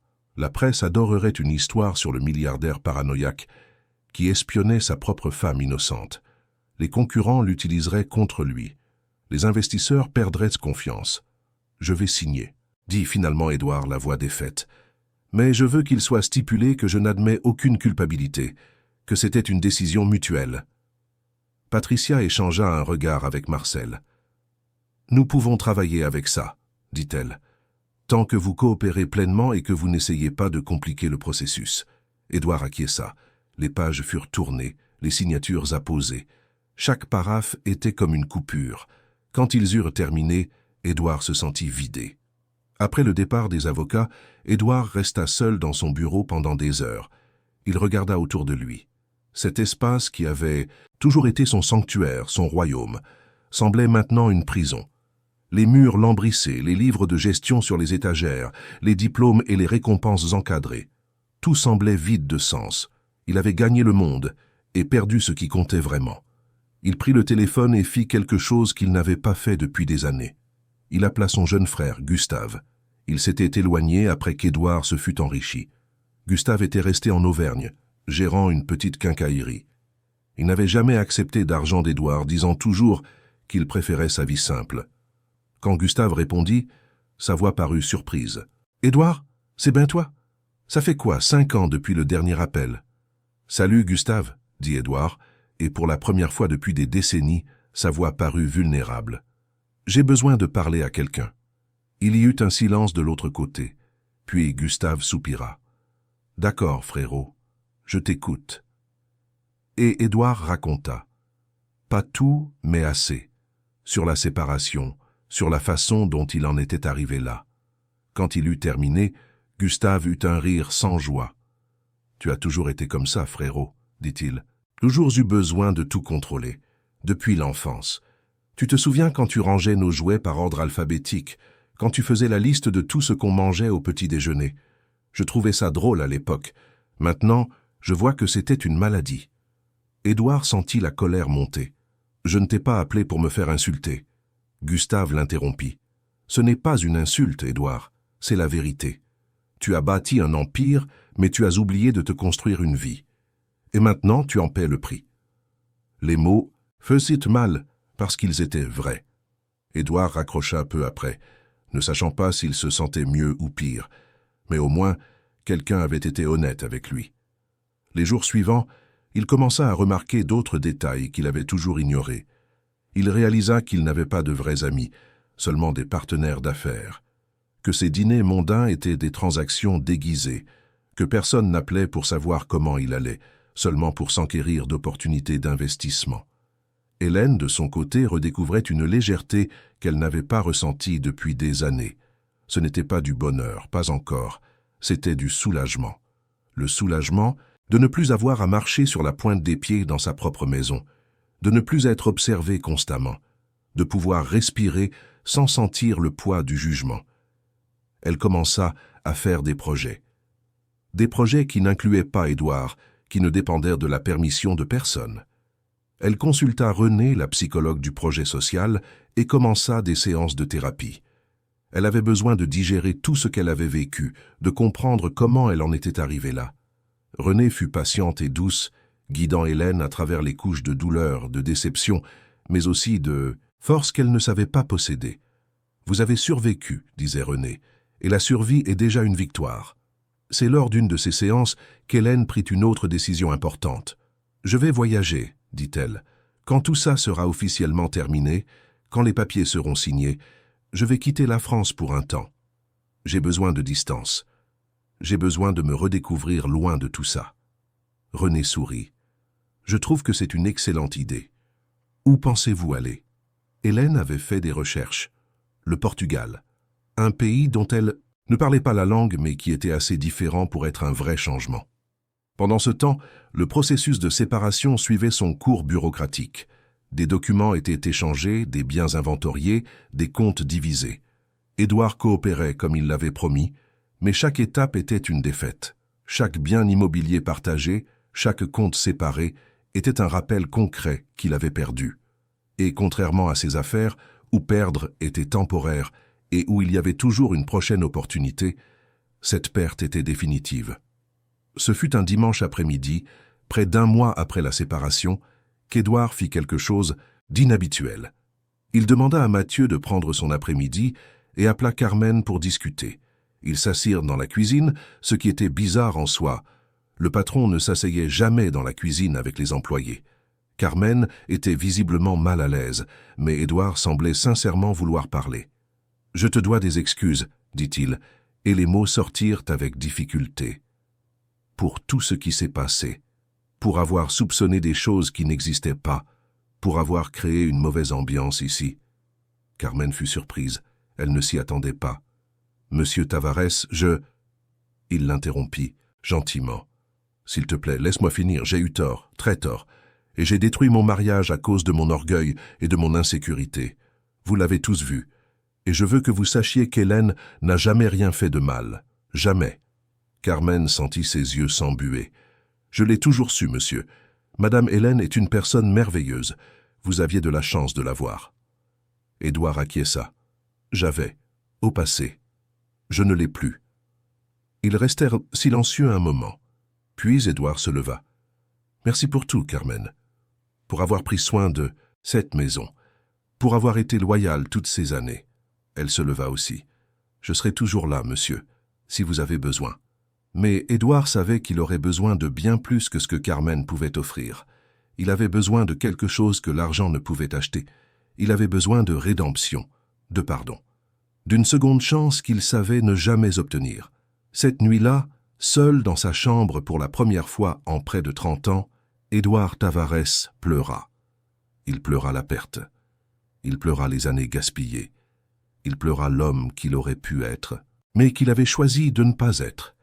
Et pendant qu'il pleurait seul dans son hôtel particulier vide, Hélène était chez sa mère, allongée dans la petite chambre qui avait été la sienne à l'adolescence, regardant le plafond et faisant des projets.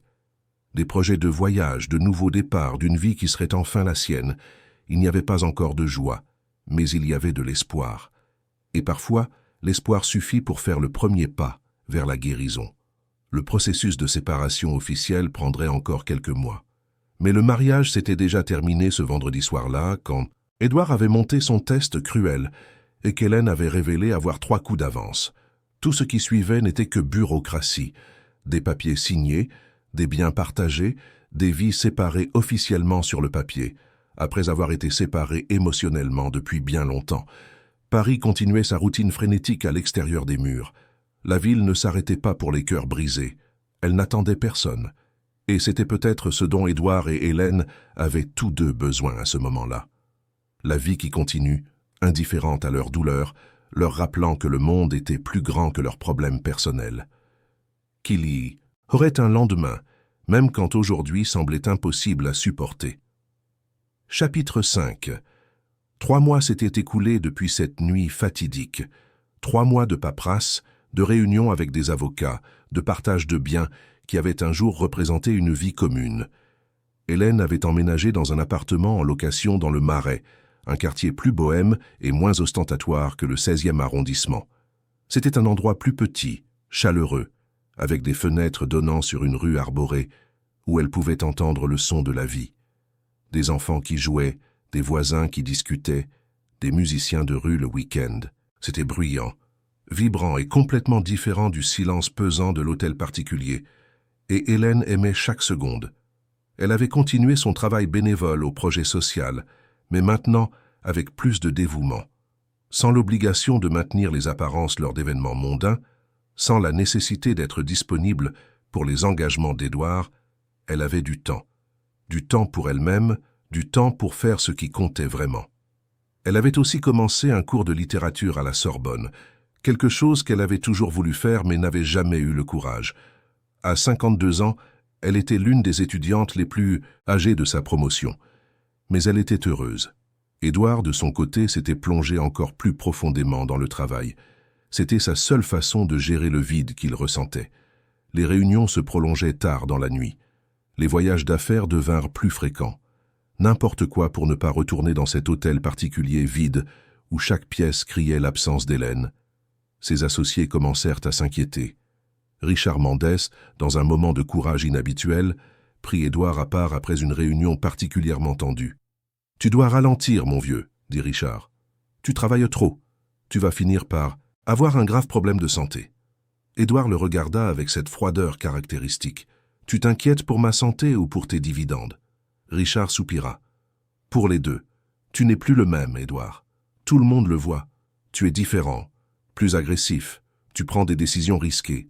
Ce n'est bon ni pour toi, ni pour l'entreprise. » Édouard congédia Richard d'un geste de la main, mais les mots restèrent. Avait-il vraiment changé?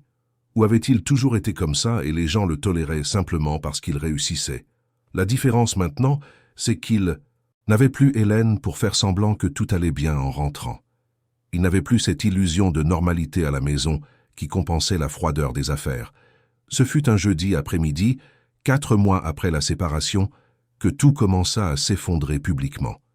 Édouard était en réunion quand sa secrétaire entra précipitamment, chose qu'elle ne faisait jamais. « Monsieur Tavares, dit-elle, la voix nerveuse. Il y a un problème. Je dois vous parler de toute urgence. » Édouard s'excusa auprès des présents et sortit avec elle dans le couloir. « Qu'y a-t-il » La secrétaire lui tendit une tablette. À l'écran, il y avait le titre d'un des principaux portails d'information de Paris. Le milliardaire Édouard Tavares, accusé d'espionner sa femme par jalousie infondée.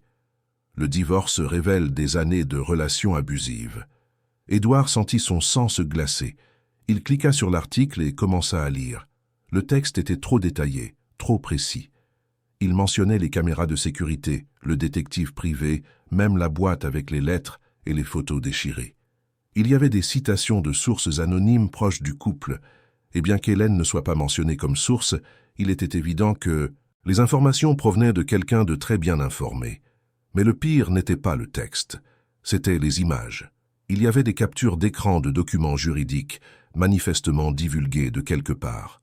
Et il y avait des photos prises par les caméras de sécurité de l'hôtel particulier lui-même, montrant Édouard visionnant obsessionnellement les enregistrements, suivant Hélène dans les couloirs, confrontant Mathieu.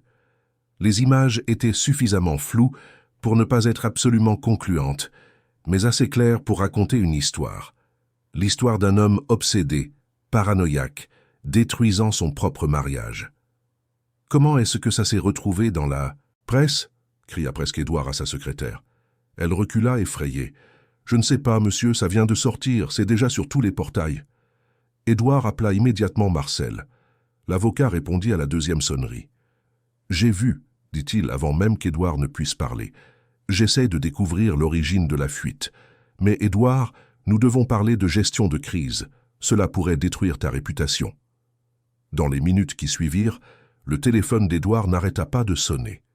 Des journalistes voulant des interviews, des associés inquiets, des investisseurs exigeant des explications. Le conseil d'administration d'une des entreprises qu'il présidait convoqua une réunion d'urgence.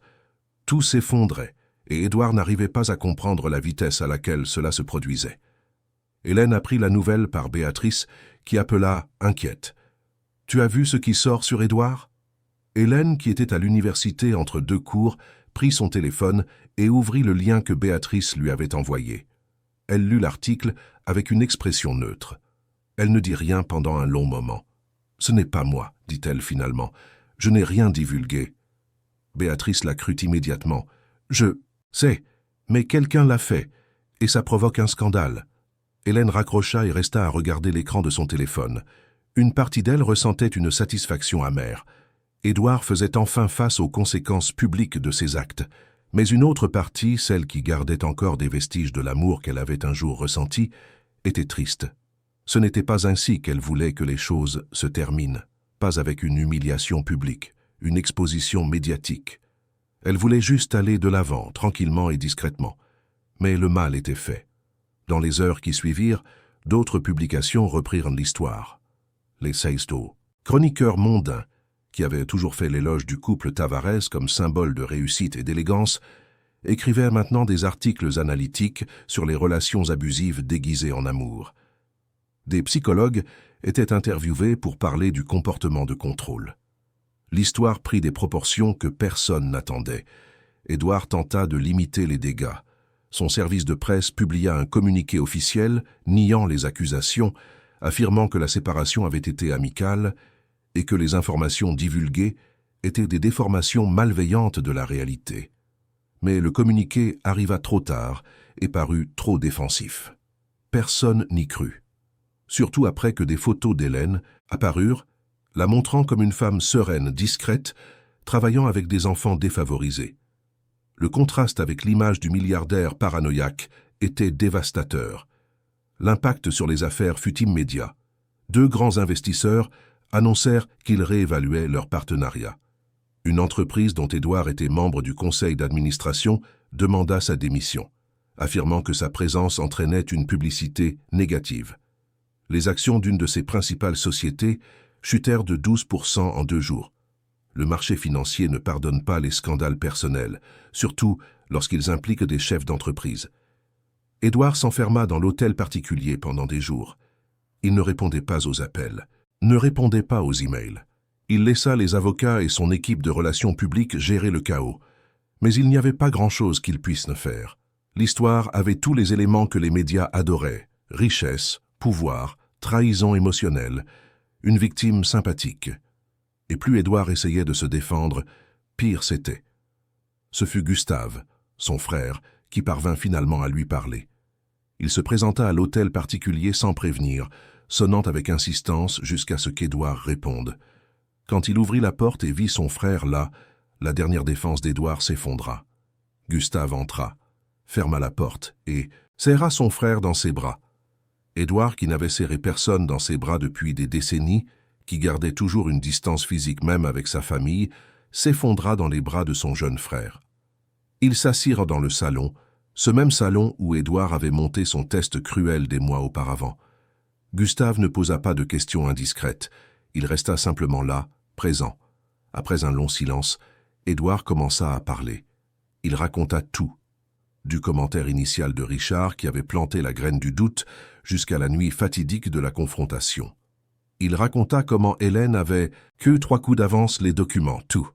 Et il avoua quelque chose qu'il ne s'était même pas avoué à lui-même jusqu'à ce moment. Je l'aimais, Gustave, je l'aimais vraiment, mais je ne savais pas comment le montrer. Je ne savais pas comment être vulnérable. Et quand j'ai senti que je pourrais la perdre, au lieu de me rapprocher, j'ai attaqué. J'ai créé des ennemis imaginaires. J'ai détruit la seule chose réelle que j'avais. Gustave écouta tout en silence. Quand Édouard eut terminé, il prit une profonde inspiration. « Tu as besoin d'une aide professionnelle, frérot, une thérapie.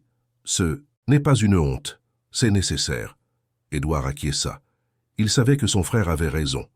Pendant qu'Édouard faisait face aux conséquences publiques de ses actes, Hélène prenait une décision qui mûrissait depuis des semaines. Après avoir longuement discuté avec sa mère et Béatrice, elle acheta un aller simple pour Lisbonne. Elle ne fuyait pas, se disait-elle. Elle recommençait. Le Portugal offrait un climat doux, une langue familière et une distance suffisante du cirque que sa vie était devenue en France. Elle communiqua sa décision à peu de gens. René, sa thérapeute, la soutint pleinement. « Je pense que c'est exactement ce dont vous avez besoin », dit-elle lors de leur dernière séance avant le voyage. « Un nouveau départ complet, loin de tout ce qui vous a blessé. » Madame Marthe pleura, mais c'étaient des larmes de fierté. « Ma fille a toujours été courageuse, » dit-elle. « Va et sois heureuse, je serai là. » Béatrice promit de lui rendre visite dès qu'elle serait installée. Hélène n'avertit pas Édouard. Elle ne jugea pas cela nécessaire. Le divorce était presque finalisé. Il ne manquait que quelques signatures finales dont les avocats s'occuperaient. Elle ne lui devait aucune explication. Mais, la veille de son départ, alors qu'elle faisait ses valises dans son appartement du Marais, elle s'accorda un moment de réflexion. Elle pensa à toutes ces années avec Édouard, aux bons moments qui avaient vraiment existé au début, et aux mauvaises années qui s'étaient étirées si longtemps. Il n'y avait pas de haine, ni de rancœur, juste une tristesse mélancolique pour la perte de ce qui aurait pu être. Édouard n'était pas un homme mauvais, conclut-elle, c'était un homme blessé, incapable de gérer ses propres insécurités, qui avait fini par blesser celle qui l'aimait le plus. Il était pathétique dans son humanité. Et Hélène, après tous ces mois à digérer tout cela, parvenait enfin à le voir avec clarté et compassion, même à distance. La nouvelle du départ d'Hélène pour le Portugal fut divulguée quelques jours après son départ.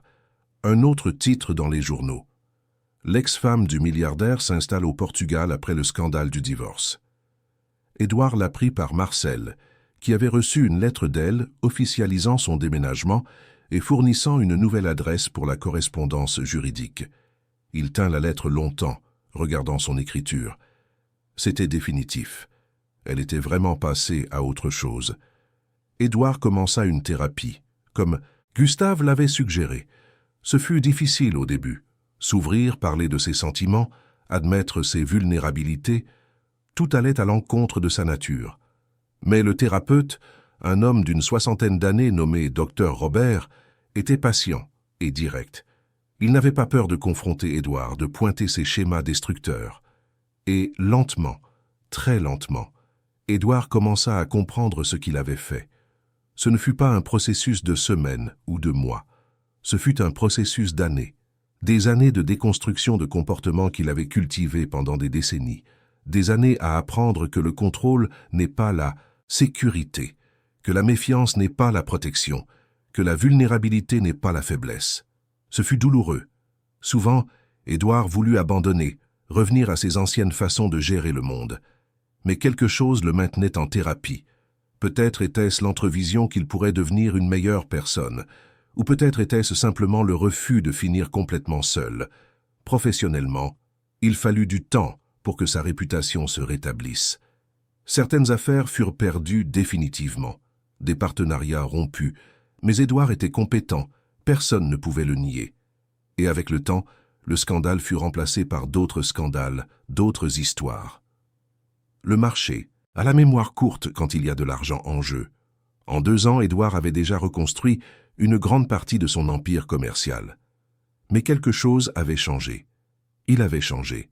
Il commença à déléguer davantage, à faire confiance à son équipe, à ne plus avoir besoin de contrôler chaque détail de chaque opération. Il découvrit, à sa grande surprise, que l'entreprise fonctionnait mieux ainsi, que les gens travaillent mieux quand on leur fait confiance et qu'ils ont confiance. C'était une révélation qui aurait dû être évidente, mais pour Édouard, habitué à des décennies de contrôle total, c'était révolutionnaire. Il fit aussi des changements personnels. Il vendit l'hôtel particulier du 16e. Il ne pouvait plus y rester. Chaque pièce ravivait des souvenirs douloureux. Il acheta un appartement plus petit, plus moderne, à Saint-Germain-des-Prés. Il donna une grande partie des meubles anciens à des œuvres de charité. Il se construisait une nouvelle vie, même sans savoir exactement quelle vie ce serait. Gustave redevint une présence régulière dans sa vie. Ils dînaient ensemble au moins une fois par mois. Parfois, ils parlèrent d'affaires, mais souvent, ils discutaient simplement de choses triviales, de football, de politique, des nièces d'Édouard, les filles de Gustave qui grandissaient. C'étaient des conversations simples, mais elles signifiaient tout pour Édouard. C'était un lien humain réel, sans agenda, sans intérêt caché. D'Hélène, Édouard ne savait presque rien. Marcel mentionnait de temps en temps qu'elle allait bien, qu'elle s'était adaptée à la vie à Lisbonne, qu'elle semblait heureuse. Mais c'étaient des informations de seconde main, vagues. Édouard ne demandait jamais directement. Il sentait qu'il n'en avait plus le droit. Il avait perdu le privilège de connaître sa vie quand il avait détruit le mariage qu'il partageait. Mais il pensait à elle, surtout le soir, quand il était seul dans son appartement et que le silence devenait trop fort. Il pensait à ce qui aurait pu être différent, aux choix qu'il aurait pu faire, aux mots qu'il aurait pu dire. C'était un exercice inutile, il le savait. Il ne pouvait pas changer le passé. Mais il était impossible de ne pas se demander. Un jour, lors d'une séance de thérapie, le docteur Robert demanda « L'aimez-vous encore ?» Édouard resta silencieux un long moment. Finalement, il répondit « J'aime l'idée d'elle. J'aime qui elle était et qui j'aurais pu être à ses côtés. Mais la vraie Hélène, la femme qu'elle est devenue loin de moi, celle-là, je ne la connais plus. Et je n'ai pas le droit de la connaître. J'ai perdu ce droit. » C'était une réponse honnête, peut-être la plus honnête qu'Édouard ait jamais donnée de sa vie. Et dans cette honnêteté, il y avait une acceptation.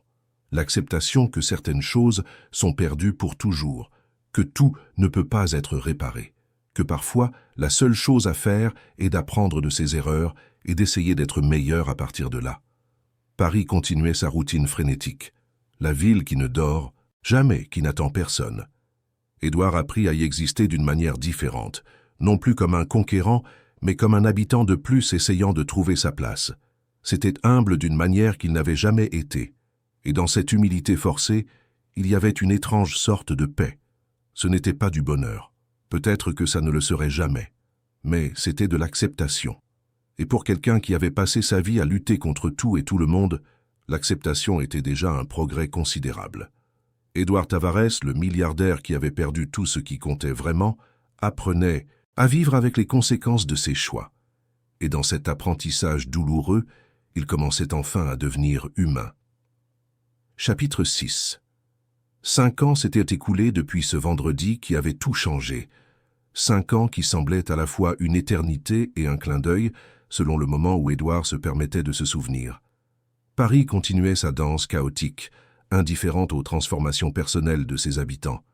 Les saisons se succédaient, de nouveaux immeubles surgissaient là où se trouvaient autrefois de vieilles maisons, et la vie suivait son cours implacable. Édouard était différent. Non seulement plus âgé, avec quelques cheveux, gris en plus, mais fondamentalement transformé. La thérapie avec le docteur Robert s'était poursuivie pendant 3 années intenses. Ce fut un processus de déconstruction et de reconstruction qui l'avait laissé épuisé, mais d'une certaine manière plus léger. Il avait appris à identifier ses schémas, ses insécurités déguisées en force. Il avait appris, lentement, à être plus humain. Professionnellement, il avait atteint un équilibre qu'il n'aurait jamais cru possible. Il réussissait toujours, gérait toujours son empire commercial, mais maintenant avec plus de détachement. Il déléguait les décisions, faisait confiance à son équipe, passait des week-ends entiers sans penser au travail. C'était un concept révolutionnaire pour quelqu'un qui, pendant des décennies, avait défini sa valeur par ce qu'il produisait et accumulait.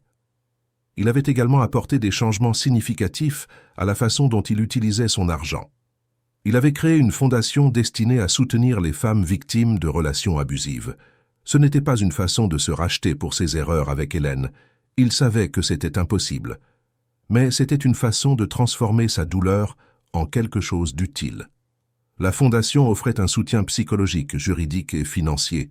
Elle avait déjà aidé des centaines de femmes ces dernières années. Et quand Édouard visitait les locaux, il voyait dans les yeux de ces femmes un reflet déformé de ce qu'Hélène avait dû ressentir. C'était un rappel constant et nécessaire. Gustave était resté proche. Son frère était devenu non seulement de la famille, mais un ami sincère. Ils dînaient régulièrement et Gustave n'avait pas peur de confronter Édouard lorsque c'était nécessaire. « Tu deviens une meilleure personne, frérot », avait-il dit récemment. « Mais n'oublie pas qu'être meilleur n'efface pas ce que tu as été. C'est juste une nouvelle couche. » Édouard savait que c'était vrai. Le passé ne disparaissait pas. Il devenait simplement partie d'une histoire plus grande. D'Hélène, Édouard ne savait que ce qui lui parvenait occasionnellement par des connaissances communes, qu'elle allait bien, qu'elle s'était installée à Lisbonne, qu'elle travaillait dans une ONG dédiée à l'éducation des immigrés, qu'elle semblait heureuse ou du moins en paix. Édouard n'a jamais tenté de la contacter. Il respectait la distance qu'elle avait mise entre eux. C'était le moins qu'il pouvait faire. Mais parfois, dans les nuits solitaires de son appartement de Saint-Germain-des-Prés, Édouard se surprenait à penser à ce qu'il lui dirait s'ils avaient la chance de se reparler. S'excuserait-il? Tenterait-il d'expliquer? La remercierait-il simplement pour les années qu'ils avaient partagées? C'étaient des exercices mentaux qui ne menaient nulle part, mais ils étaient inévitables. Certaines blessures cicatrisent, mais les cicatrices restent sensibles. Ce fut un samedi après-midi de septembre, alors que le printemps commençait à réchauffer à nouveau Paris, qu'Édouard décida de visiter une galerie d'art contemporain à Montmartre. Ce n'était pas quelque chose qu'il faisait souvent. L'art avait toujours été pour lui un simple investissement. Les tableaux étaient des actifs, pas des expressions de l'âme. Mais ces dernières années, il avait essayé d'élargir ses horizons. Apprendre à apprécier la beauté pour ce qu'elle était, non pour sa valeur. La galerie était petite, intimiste, murs blancs, éclairage soigné, une odeur de café frais provenant du petit café attenant. Une exposition était en cours, intitulée « Reconstruction ». Selon le catalogue, il s'agissait d'œuvres d'artistes ayant traversé de profondes transformations personnelles et traduit ces expériences à travers leur création. Édouard déambula lentement entre les installations, essayant de comprendre les messages sous-jacents. C'est en se tournant vers la dernière salle de la galerie qu'il la vit. Au centre de l'espace, éclairé par une douce lumière zénithale, se trouvait une installation qui le fit s'arrêter, net. C'était une boîte en bois sculptée, ouverte, exposée comme un autel. À l'intérieur, des lettres déchirées soigneusement réassemblées, une alliance brisée en deux mais unie par un fin fil d'or, symbolisant à la fois la rupture et une possible connexion, et des photographies montrant les visages flous d'un couple qui aurait pu être n'importe qui, mais qu'Édouard reconnut instantanément. À côté de l'installation, protégée par une vitre, une phrase était gravée en lettres élégantes. « L'amour ne se mesure pas à la douleur. Il se prouve par la confiance. » Édouard sentit ses jambes flageoler. Il s'approcha lentement, comme en transe. Il regarda la plaque d'identification de l'œuvre. Titre « Cicatrice invisible ». Artiste « Hélène Me Tavares ». Année « 2030 ». Son cœur s'emballa. Hélène. Elle était là. Son travail, ses émotions traduites en art. C'était elle qui s'exposait, mais aussi qui se libérait. À côté de l'installation principale, il y avait une lettre encadrée. L'écriture était reconnaissable entre toutes, même après toutes ces années. Édouard s'approcha et lut, les mains tremblant légèrement. Cette installation ne parle ni de vengeance ni de ressentiment. Elle parle de compréhension et de libération. Pendant des années, j'ai porté des blessures que je ne savais pas comment guérir. Des blessures causées par un amour mal compris, une confiance brisée, des attentes non satisfaites. Cette œuvre représente mon chemin de guérison. Les lettres déchirées sont des souvenirs qui devaient être reconnus avant d'être libérés. L'alliance brisée est un symbole que certaines fins sont nécessaires, et le fil d'or qui les unit est la reconnaissance que, malgré tout, il y a eu un amour réel, déformé, imparfait, mais réel.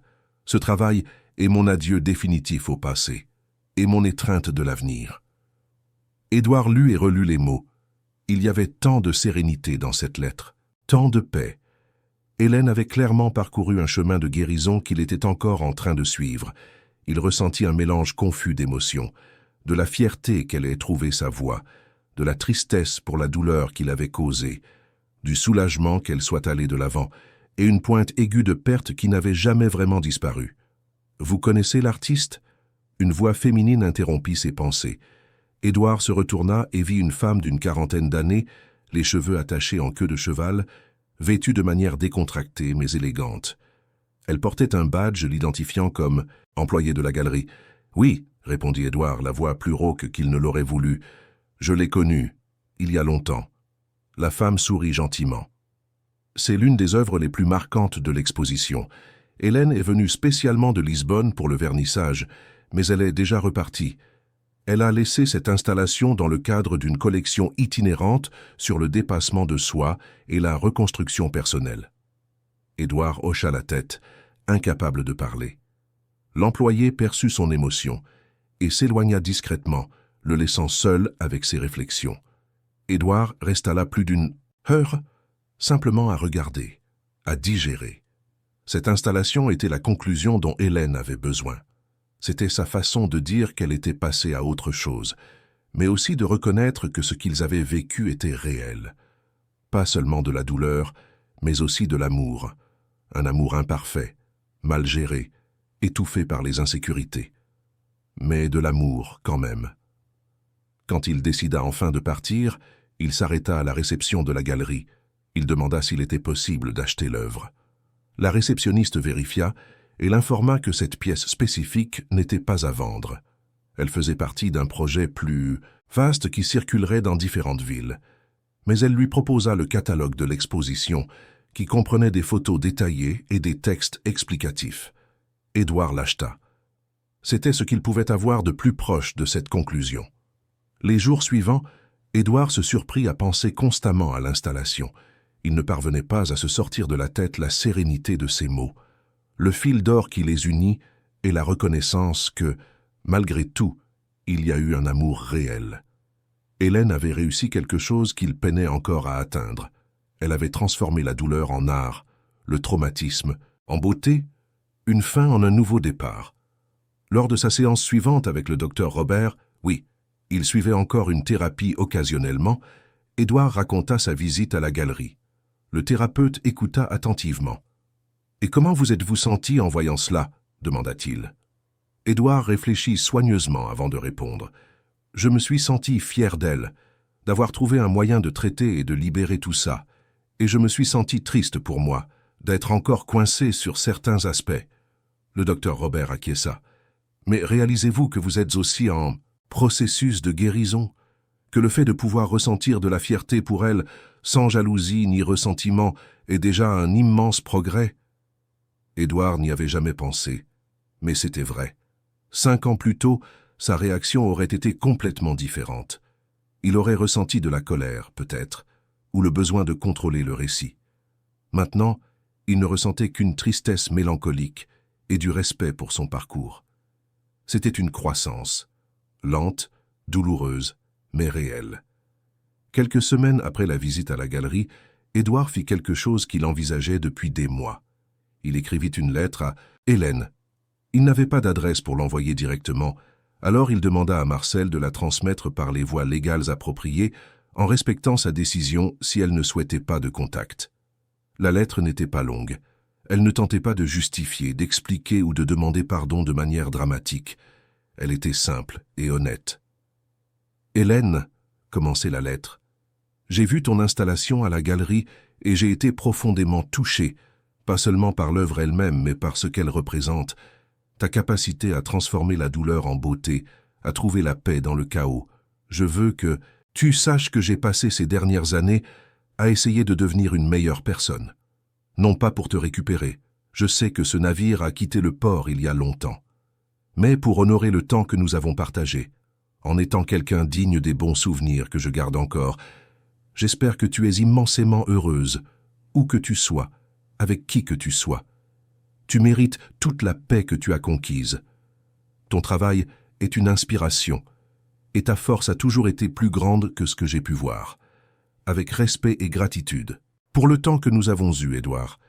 Il envoya la lettre sans attendre de réponse. C'était plus pour lui que pour elle. Une façon d'extérioriser des pensées qu'il portait depuis des années. Une façon de clore un autre cycle. Marcel confirma quelques semaines plus tard que la lettre avait été remise. Qu'Hélène réponde ou non, c'était son choix, et Édouard respecterait toute décision. La réponse arriva 3 mois plus tard. Édouard était au bureau quand sa secrétaire lui remit une enveloppe.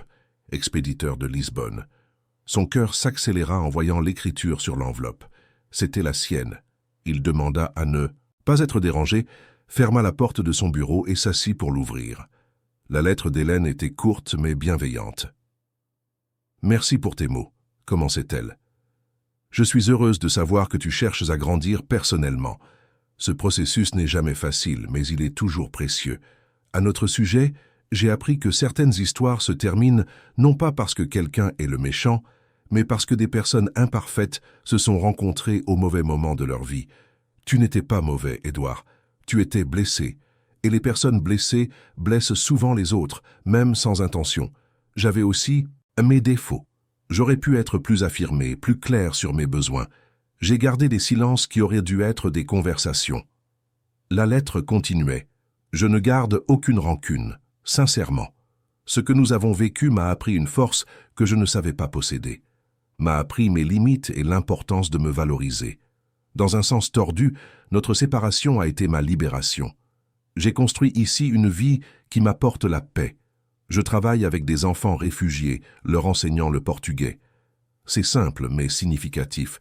J'ai des amis, j'ai un but, j'ai la paix. J'espère que tu trouveras aussi la tienne. Toutes les fins ne sont pas heureuses, mais certaines sont nécessaires. Et la nôtre l'était. Prends soin de toi, Édouard. Avec l'affection sincère de celle qui a un jour fait partie de ta vie, Hélène. » Édouard lut la lettre plusieurs fois. Il y avait un pardon sincère dans ces mots. Pas le genre de pardon qui oublie ou minimise, mais celui qui reconnaît l'humanité dans les failles. Hélène avait trouvé sa paix. Et finalement, en lisant ces mots, Édouard sentit quelque chose commencer à se dissoudre en lui. La culpabilité qu'il portait, le regret qui le hantait ne disparurent pas. Mais ils perdirent une partie de leur poids. Il rangea soigneusement la lettre dans un tiroir spécial de son bureau. À côté, il plaça le catalogue de l'exposition avec la photo de l'installation « Cicatrice invisible ». C'étaient ses rappels, non pas de ce qu'il avait perdu, mais de ce qu'il avait appris, du prix à payer pour ne pas honorer ce que l'on a quand on l'a, de l'importance de la confiance, de la communication, de la vulnérabilité. Les mois suivants apportèrent d'autres changements. Édouard commença à s'ouvrir à la possibilité de nouvelles relations. Pas à la hâte, pas dans l'urgence, mais l'idée qu'un jour peut-être il pourrait partager sa vie transformée avec quelqu'un ne semblait plus impossible. Il eut quelques rendez-vous. Certains furent agréables, d'autres désastreux. Mais il essayait. Il était présent. Il essayait pour la première fois depuis des décennies de se connecter sincèrement. Il intensifia également son travail à la Fondation. Il participait personnellement aux sessions de soutien, toujours en coulisses, sans jamais se mettre en avant. Mais il était là, écoutant des histoires qui faisaient écho à des parties de la sienne, offrant des ressources, mais aussi une présence. Apprenant qu'aider les autres était, d'une certaine manière, continuer sa propre guérison. 1 an après l'échange de lettres avec Hélène, Édouard était dans son appartement un dimanche après-midi quand il reçut une notification. C'était un email avec un lien. Le message était simple. « J'ai pensé que tu aimerais savoir. L'exposition Reconstruction fait l'objet d'un documentaire. Voici le mini-documentaire sur mon œuvre. Hélène. » Édouard cliqua sur le lien avec des mains légèrement tremblantes. C'était une vidéo de 15 minutes.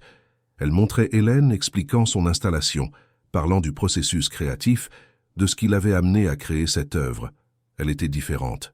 Les cheveux, un peu plus courts, quelques mèches grises qu'elle ne cachait pas, de fines rides autour des yeux quand elle souriait. Mais le plus marquant était son expression. Il y avait une légèreté qu'il ne se souvenait pas d'avoir vue auparavant, une sérénité qui venait de l'intérieur. Dans la vidéo, Hélène parlait de dépassement sans mentionner de nom ou de détails spécifiques. Elle parlait d'une relation qui s'était terminée douloureusement, mais qui lui avait appris sa propre force, de la façon dont l'art avait été sa thérapie, sa manière de traiter et de libérer. Et elle terminait en disant quelque chose qui résonna dans l'esprit d'Édouard. Tous les amours ne durent pas éternellement, mais tous les amours, y compris ceux qui se terminent, nous apprennent quelque chose sur nous-mêmes. La question n'est pas d'éviter la douleur, mais d'apprendre d'elle. Édouard regarda la vidéo 3 fois de suite, puis il écrivit une réponse simple. « Merci de partager. Tu es radieuse. Ton parcours est une inspiration. » Il ne savait pas si Hélène l'avait lu, il n'y eut pas de réponse. Mais ce n'était pas nécessaire. Ce geste de partager son travail, sa guérison, était en soi un message. C'était un dernier « Salut !» Une reconnaissance qu'ils avaient tous deux parcouru des chemins difficiles, mais nécessaires. Quelques années de plus passèrent. Édouard fêta ses 65 ans. Il était semi-retraité, passant plus de temps à la fondation que dans ses affaires. Gustave le taquinait en disant qu'il était devenu sentimental avec l'âge. Et c'était peut-être vrai, mais c'était une sentimentalité conquise, non imposée. C'était la capacité de ressentir qu'il avait réprimée pendant des décennies.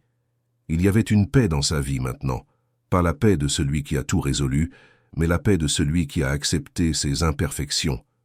Il avait encore de mauvais jours, se surprenait encore à retomber parfois dans de vieux schémas, mais il les reconnaissait plus rapidement, se corrigeait quand c'était possible. C'était un travail constant, mais précieux. D'Hélène, des nouvelles indirectes arrivaient occasionnellement. Qu'elle avait publié un livre sur son expérience de travail avec les réfugiés, que son art gagnait une reconnaissance internationale, qu'elle était heureuse. Édouard était sincèrement content de chaque nouvelle, sans jalousie, sans regret paralysant, juste une affection distante pour quelqu'un qui avait été une partie importante de son histoire. Un après-midi d'automne particulièrement clair, Édouard était dans son appartement quand il regarda par la fenêtre et vit les feuilles tomber des arbres dans la rue. Il se souvint de quelque chose que le docteur Robert avait dit des années auparavant. Les feuilles doivent tomber pour que de nouvelles puissent pousser. Ce n'est pas la mort, c'est un cycle. Il comprenait enfin. Son mariage avec Hélène devait se terminer. Non pas parce que c'était le destin, non pas parce que c'était inévitable, mais parce qu'ils avaient tous deux besoin de cette mort symbolique pour renaître. Édouard n'était plus l'homme qui avait monté ce test cruel 5 ans auparavant. Cet homme était mort lentement, dans des séances de thérapie, dans des moments de réflexion solitaire, dans des confrontations douloureuses avec ses propres ombres. L'Édouard qui existait maintenant était une version renouvelée, toujours imparfaite, toujours avec des cicatrices, mais consciente, présente, humaine. Et Hélène, de l'autre côté de l'Atlantique, s'était également transformée. Elle n'avait pas seulement survécu, elle s'était épanouie. Elle avait trouvé sa voie, son but, sa paix. Leur relation n'avait pas fonctionné, mais tous deux avaient grandi d'une manière qu'ils n'auraient peut-être pas pu le faire ensemble. C'était une consolation étrange, mais réelle. Ce soir-là, Édouard prit une feuille de papier et écrivit quelque chose qu'il n'enverrait jamais. Une dernière lettre, non pas à Hélène, mais à lui-même. Il y lista tout ce qu'il avait appris, sur la confiance, sur la vulnérabilité, sur l'importance de la communication, sur le fait que l'amour n'est pas le contrôle, mais la liberté, sur le fait que la vraie force n'est pas de ne pas se briser, mais de réussir à se reconstruire après avoir été brisé. Il termina la lettre par une phrase qu'il prévoyait de porter avec lui pour le reste de sa vie. L'amour ne se mesure pas à la douleur, il se prouve par la confiance. C'étaient les mots de l'installation d'Hélène, des mots qui faisaient maintenant partie de son propre code de vie, un rappel constant de ce qu'il avait perdu, mais aussi de ce qu'il avait gagné, la sagesse qui ne vient que par la douleur traitée et transformée. Édouard plia soigneusement la lettre et la rangea avec les autres, ses archives personnelles de transformation. Il regarda une dernière fois par la fenêtre. la ville qui continuait sa danse interminable. Paris n'attendait personne. Mais maintenant, Édouard n'avait plus besoin de lutter contre ce courant. Il pouvait simplement suivre le flot, conscient que chaque moment était une occasion d'être meilleur que celui d'avant. Et quelque part à Lisbonne, Hélène regardait aussi par la fenêtre de son petit appartement près du Tage. Les vagues du fleuve reflétaient la lumière du crépuscule.